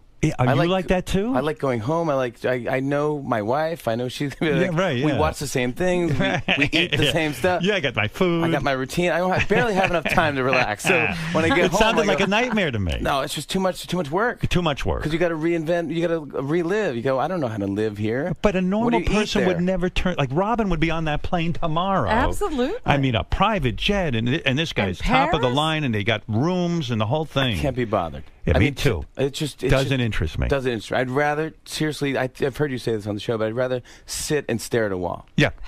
And just stare at nothing. Just sit there and go like, this is fantastic. You know what excites me? And this is the sickest fucking thing in the world. You know what I'm doing on, I think it's Thursday or Friday. I forget. I have a coach coming to my house to teach me how to organize. Yeah. And I'm excited about this. My wife would freak out. She loves to organize. I'm excited about this. We're going to come up with little folders and what to put things in. I try to get... I have her booked for the whole day, this person. I tried to get a closet organizer, and she was booked. No, I'm all set, man. What job is this? I would rather do that than go to Paris on a private jet. I just want to make sure it's all figured out. Right. Yeah. I have no time. Yeah, I just want to do that stuff and to make sure it's all figured out. Then I just don't want to... Also, I don't want to bother anybody or just... So all of your impressions and all of the things that you've absorbed, what were they, through television and sitting at home in your home? And yeah, everything. Me too. That's it. I just watch TV and you learn the world. TV and radio, and I just grew up with that. My dad would love WCBS FM, and we're up in 𝗏𝗏, where you don't really get that. So he would have me run wire through the whole house, like through the pipes and stuff. Right. I definitely am going to die of cancer. I know the whole house is like a microwave. Did you ever try to be a legitimate musician? Because I feel when you do Neil Young, and I've heard you do Bruce Springsteen and all this stuff, that you have a good voice and you do have a certain charisma, but are you hiding behind the impressions? Are we ever going to hear you sing an original song that Jimmy Fallon can do? No way. You would, because why? Because all the comedians would laugh at you for trying that? Well, I would just personally, I wouldn't want to hear it. Have you ever sat down and written a song? No. Is that true? A serious song? A serious song. Never in my life. Why? I'm not a poet. But you had fantasies. I mean, no one's I've that written good. comedy songs. I'm not a poet. When you were a young man, though, when did you learn guitar? You were a young guy, and you were practicing guitar. You had a fantasy of being a rock star, yes? Yeah, but I just imitated everybody. That was it. I just took a guitar and I imitated. I learned the song, and I would imitate. I'd do Roy Orbison or. You could do Roy Orbison? I could. You can't do it now? I don't think I could hit those notes. If probably a couple drinks in me, I could scream crying. What's the one musical impression you do that you have yet to show the public? Gosh. I've never heard you do Roy Orbison. I mean, it wouldn't. I couldn't even do it. Yeah, I got to really be into it and belt it out. What's your best impression? Is it Neil Young, you think? I mean, Neil's probably the best. I mean, we did the Doors on the show.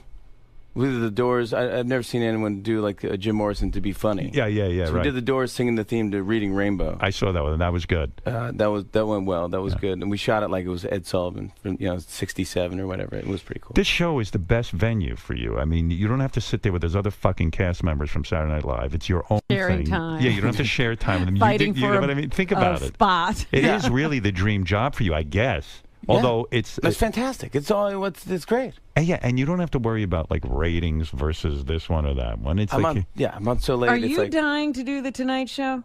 No, that's the death. No, don't do it. I told you that. You'll know you're not going to have any fun anymore. They're going to knock you in the head every time the ratings dip. Yeah, I They'll can't drive be you worried crazy. about that stuff. What about Craig Ferguson? Are you friends with him? Yeah. You are? Yeah, I'm friendly with him. How can we be friends with everyone we're at war with? It's like I don't know. Should I have more passion? And I think maybe. I don't know. You want to kill him? No, but it was a funny thing. Kimmel is he's just a smart guy. He's just funny. And this is a funny story. We were at the Emmy Awards, and the year before I just hosted the Emmy Awards. Right. The year before. So the next Emmys come. They want me to present with Kimmel. I go, great. Let's do it. So let's go. So me and Kimmel work out a bit where we're going to fight over the envelope or something like that. And I remember, yes. Yeah. And we're about to go on, and he goes, "Hey, Jimmy, look at this." And he points at this rundown. It's on a computer screen, and it says, like, Jane Lynch opening, and then first envelope, J. Kimmel / J. Fallon. F-A-F-O-N. F-A-F-O-N. I just hosted the year before. I hosted the whole show. What, they fire everyone? Big thing. Wow. Great reviews. Oh, my goodness. J. Kimmel / J. Fallon. And I go, gosh, I wish I had my phone on me. I would take a picture of that and tweeted that out. See, that's interesting that you can actually be friendly with him. I mean, he's one of this. I don't even know if I should talk about this. He sent me an email the other night. His girlfriend Molly is sitting on the toilet to pee, and he goes in with his phone and takes a picture and sends it to me. He goes, "You see, I can take pictures of my girlfriend like you do of Beth." Oh my God! She wrote me a note. She goes, "I'm going to kill him." She says, "I'm going to give back to the earth after I chop him up and throw him in the ocean." I mean, it's crazy. I met her. She's fun. Maybe we should put together a super group, all you guys together for one big show. Like Maybe that's Rock and Roll Heaven? Yeah, it's sort of weird that you're all on almost at the same time, or it's crazy. Yeah, I mean, I don't care. I think it'd be fun. It'd be great if was Kimmel? No, he was never 12:30. He was always 12. He's always. Was he 11:30? No, they won't put him on. 12:15 or something. I said put you on 11:30 with that stupid Nightline. We're 12:37. Remember, he just got 5 minutes. Yeah, he's got to bug That's up the his thing, ass. He 5 wants to minutes. get on at 11:30. I said, what do you care? It's so great. We're on 12:37. I want to be on at 12:36. Does it matter? 12:36 is going to change everything. I mean, does it matter if I'm on at 12:41? He's got all kinds of theories. If you get on a little bit early, then your ratings and blah blah blah. He's got the whole thing figured out. But then what happens? You don't check the ratings. I don't care. You Well, then don't what care. happens? So what if we had an amazing rating? Right. Now we got to book, the magician every week? Was Obama really a great guest, or is it just the idea of Obama? When he actually comes on, it can be boring, yes? I don't know. I thought it was fantastic. I didn't see it. Oh, it was great. But do you have to be different with him than he's the president, so Right. you got to be respectful. I'm respectful, but I don't change. I'm the same with anyone. Right, but he got up and sang with you. That was exciting, right? He did slow down the news, and they, when you have the president on the show, they go, he wants to meet you alone. He doesn't want to meet you with an assistant or a stage manager. Oh. When the president arrives, you should greet him. Now, the president goes to like a dressing room like I do when I do your show. Is that where you put him? Yes, but I was in the University of North Carolina, Chapel Hill, so it was I a see. special deal. And does the Secret Service go in and check everything in the room? They have to do come a in, sweep, right? They do a sweep like weeks before. Yeah, then right. they do it that day. Like the writers had to bring in all their laptops or whatever they wanted that morning. before 9 in the morning, then leave. And Obama. Did they bring dogs in to sniff you, or did they leave? That had nothing to do with the president, but yes, I do that before every He's show. always sniffed. People just love it. Yeah. And dogs love it. But the president says, rather than have my Secret Service in the room with me, rather than have an assistant with me, I want to be alone with you. Yeah, I just want to I want to be greeted alone so I can say hi alone. Wow. What do you think's up with that? Like, why? I think it's a protocol thing, a respect thing, I guess. Now, are they nervous you might go berserk and beat up the president or get it? I mean, like, seriously. Maybe it makes it a bigger deal. I don't know. Maybe it makes it like it's official. Who tells you that the president wants to be alone with you? 10 people. 10 people? Yeah. And they go, oh, this is very, very... We can't go with you. I go, can my wife go? No, she stays in a separate... She stays 40 feet away or something like that. And all these people, like, you have to go alone. And then... Maybe Obama wanted to know if you were gay and he didn't want to embarrass you. Yeah, by, maybe he's friends with Josh. You bang your wife many times a week, right? Oh my gosh. Do you? You just snuck that one in. Yeah, go ahead. No, you can't. We're talking about the president. Oh, sorry. Right. So, the president. Oh, yeah, sure. No, I'm trying to prove you're not gay. If anybody lets anybody think that. No, right. I'm not. I'm not gay. I would tell you. All right. All right. But I tell my wife first. All right. But what happened was they go, you have to meet the president by yourself. So I said, okay. So I had one of those signs printed out that the limousine drivers carry at the airport. With your name? Yeah, it was President Obama on it. And the limousine waving at him. But are you nervous that you're going to go in there alone? Yeah. I would be. Like, yeah, it's kind of weird in a way. Because I don't know what happens. What if he says, like, I'm going to announce World War III? Right. So you walk in. So he comes out and I go, I was waving, I did the joke, and I go, hi, I'm Marcus. I'm your escort tonight. You want a water or anything, let me know. He says laughing, he goes, okay, this is going to be fun. We're going to slow jam the news. He goes, where's your wife, Nancy? He knows exactly what's right. They've briefed him. He's been briefed. So he goes. I met you 50 times. I don't know your wife. Yeah. Go ahead. So he goes. How are you? And she's mesmerized, looking at him. And he's so charming. He's presidential. Yes. And so you feel confident. There's all dudes around him. He goes, all right, let's rehearse the sketch. I go, no, this is Slow Jam the News. He goes, no, I know the sketch. I've seen it. Seen it with Brian Williams. I can slow jam. I go, okay. So we go over and we look at the sketch from rehearsal on a laptop, and it goes well. And we didn't have to change much. We knew how far we can go with the president. So at the end, Brian Williams usually goes like, "Oh yeah." It's basically just reading the news, but in an R&B type of sexy thing. Yeah. So at the end, Brian Williams goes, "Oh yeah." So President Obama was rehearsing. He goes, "Oh yeah." Oh yeah. I go, come on, oh yeah. I go, can't you give me a little? He goes, no, I can't. That's I go, just give me a little spice on the end, like, give me that's it. And he's like laughing. He's like, yeah, no, I'm not gonna do it. But then live on the show, he did the whole thing. He goes, oh yeah, and then he takes the mic, holds it out, and drops it like Eminem in 8 Mile. He's all done. And then we go to commercial break, and he goes, did you see how I dropped the mic? I go, yeah, it was unbelievable. It was hilarious. He goes, I improvised that. He's an entertainer. It was pretty cute. Yeah. I just came up with that. So maybe I'm missing it. It seems like your wife was in the room with you when you. She was 40 feet away or something. I see. She was in the next room. You got to call her in. And all you got to talk about privately was Slow Jam. There was no secret. Nothing. No. You didn't ask him anything sort of like you've always fantasized asking him about. Asking the president about. No. Well, that's why I called you. I asked your question. I was so proud of myself, and this shows that I've matured. I want to compliment myself now in this portion of the interview. Yeah, what advice did you give? Jimmy asked me to give him advice about interviewing them. He said, and Jimmy was very nice. He goes, "You're a very good interviewer. What would you do if you asked the president?" And I was joking around on your show, but I do exactly. But you gave me a real good question. Yeah, and I wrote down, and I'm not kidding. I said to my wife, "Why should I help Jimmy? Yeah. What if he has a great?" He goes, "I'm looking for a great moment." I go, "If Jimmy has a great moment." What do I get? What do I get out of that? Right. And like, Jimmy who wants him becoming prospers from that, and you get nothing. Because I'm the opposite of Jimmy. I don't think about other people doing well. I don't like when other people do well. Yeah. And then I said, that's what my psychiatrist's been talking about. It doesn't take anything away from me. It's an honor that Jimmy would ask me this. So I said, I'm going to overcome the shit inside of me, and I'm going to write Jimmy this note. You're going to really think about that. And then I started writing questions, and I sent them to Jimmy. And then all of a sudden, I had more questions. I said to my wife, maybe I'm going overboard with all these questions that I would ask the president. I mean, I'm being too helpful. But then I said, you know what? Again, I'm going to send Jimmy all of the questions. And I did. And I don't know that you used any. I did. I used one. I asked him. It was a great question. I said, eventually, because they didn't announce Mitt Romney yet. Right. But basically, it's in the bag. So I go, well, you're probably going to be running against Mitt Romney. Do you know him? Right. And because now you're going to have to run against him. You're going to have to be doing, the anti-Romney ads, attack ads.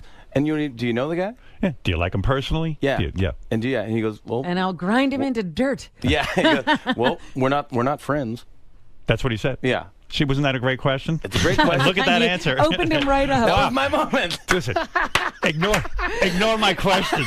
No. Never ask me again. No, whatever. I like that because that's a smart thing. That's what I would want. I would not think to ask that. I was actually very honored that you asked me that. Now, listen, Jimmy's new record. He wants to sell the album. He's got. He needs to. Now, QVC, is that the place where you go to sell albums? No, you come here. You move yeah, I don't think so. No. I don't know. I don't think so. I just figured I see QVC. I see it's like when I'm flipping the stations. I go, this is a thing. People are doing this on the album. Now, Paul McCartney is on the album because he performed with you on the show. Yeah. He performed Scrambled Eggs. Those are the original lyrics that he had for yesterday. Yeah, when he was writing Scrambled yesterday, eggs. Is that what it's he didn't have lyrics yet, so he just put the word scrambled eggs in there. Wow. So what is on there? You performing Scrambled Eggs with him? So here's what happened. I go up to Paul McCartney. He's in. He's doing Saturday Night Live. Right. I go in for the pre-interview. Right. And he's the nicest human. He's nice to everybody. Right. So I go, hey Paul. He goes, hey Jimmy. How are you? I go, good. I go, we're gonna do this interview. He goes, yeah, we'll have a quick chat. It'll be a great chat, And I go, do you want to do? I wrote a sketch. He goes, oh, I'd rather not. Just rather do a chat. I don't want to do a sketch. We'll just do a chat. So he didn't even listen to it. I go, well, this is it's just one of the writers wrote out the lyrics to Scrambled Eggs. He goes, I'd rather just have a quick fun chat. We'll talk. And I go, and then someone's pushing me out of the room, and I start going, Scrambled Eggs. Oh my lady, how I love your legs. I go, that was the original lyrics. Right. And he goes, of course I know. I wrote it. And I go, can I just do it for you? So I do Scrambled Eggs. Oh my lady, how I love your legs. But not as much as I love scrambled eggs. Oh, have you tried scrambled eggs? Cut to his head is like over my shoulder reading the lyrics. He's like, waffle fries. Oh my! And he's really into it, and laughing. He's like, all right, I'll do it. He goes, but I want you to do it with me. Right. And that's when you go, what is going on? So you have to seduce these guests. But I didn't even want it. I didn't pitch it as a duet. Did you have fun doing it? It was amazing. He was my idol growing up. Of course. Can you imagine getting to do a song with Paul McCartney? It's unbelievable. It doesn't make any sense. What is his relationship with musicians? Because Springsteen will come on and do a week. And, Springsteen won't talk to me. Thinks I'm a scumbag. He does? I don't know. I saw him at a party. I met him at a party. He was very nice to me. But he's fun. A lot of these guys just want to come in and have a good time, and they just want to trust you that you're just going to... No one trusts me. At least you do. That's what you were about to do something. What were you going to do with your guitar? You were going to do Neil Young? I don't care. I mean, I could do whatever. I could show you the difference between Neil Young and Bob Dylan. Show me the difference between... I love when you do this stuff. All right, go ahead. So Neil Young, this is Neil Young... Neil Young, when he plays the harmonica, it's more of like a melody when Neil plays.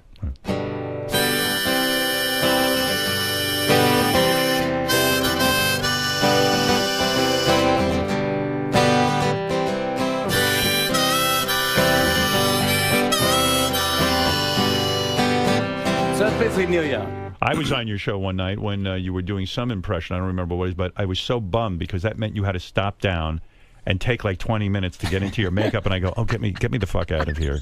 I'm sorry about that. Jimmy's doing an impression, and that means I've got to be here 20 minutes longer. I had to change. Yeah, I did Bob Dylan then. That you did Bob Dylan. Now, what is the difference between Neil Young and Bob Dylan? I think Bob Dylan, when he plays the harmonica, he just hits the highest note on the harmonica and just blows the shit out of it. Right. That's all he does. Same technique. So so Bob Dylan comes on our show and he does the song, and he plays the harmonica. It's just the highest and the loudest.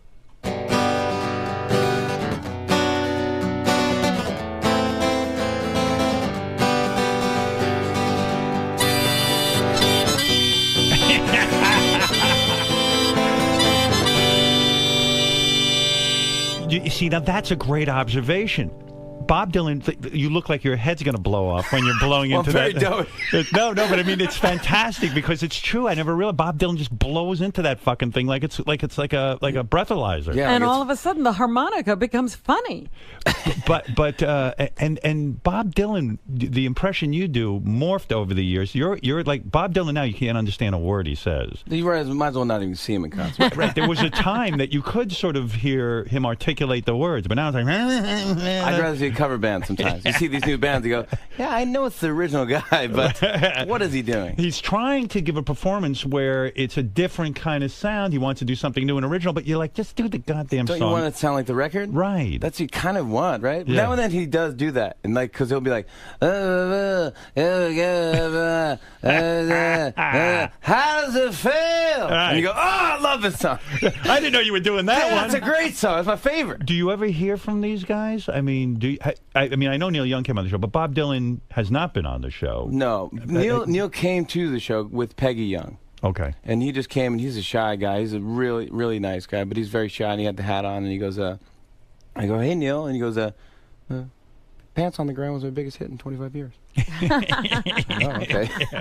Well, way to speak up, dude. Yeah, that's cool for him to say that. I was like, and so he's into it. We had to run it through Bowie if we wanted, because we did the Tim T. Bowie. Yes. It's Tim Tebow and David Bowie meshed and became one human. How much do you love Bowie? Like you seem to love the ones. I love Neil Young. I love Bowie. I talk about Bowie. Dylan, I love the Doors. I love all those guys. Bowie's another guy. He's morphed into like 30 different guys because when he used to do Starman, when he was Ziggy Stardust, it was a la la la. Yeah, higher voice. Right. Now, yeah. Then he goes down.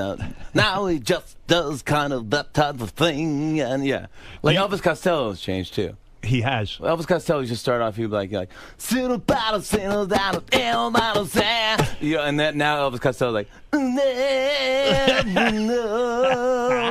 he's a different guy now. It's great. Is it possible for you to listen to music without wanting to do an impression of a guy? Can you sit back and enjoy music, or do you just start to obsess on, I've got to learn how to do that? No, I love music. You do? And do you like new musicians, or are you mired in the McCartney and the Neil Young and Springsteen? No, I like new music too. You do? Yeah, I think Fun has a great new song out. Well, it's not even new anymore, but Gautier, that song is great. What's that song?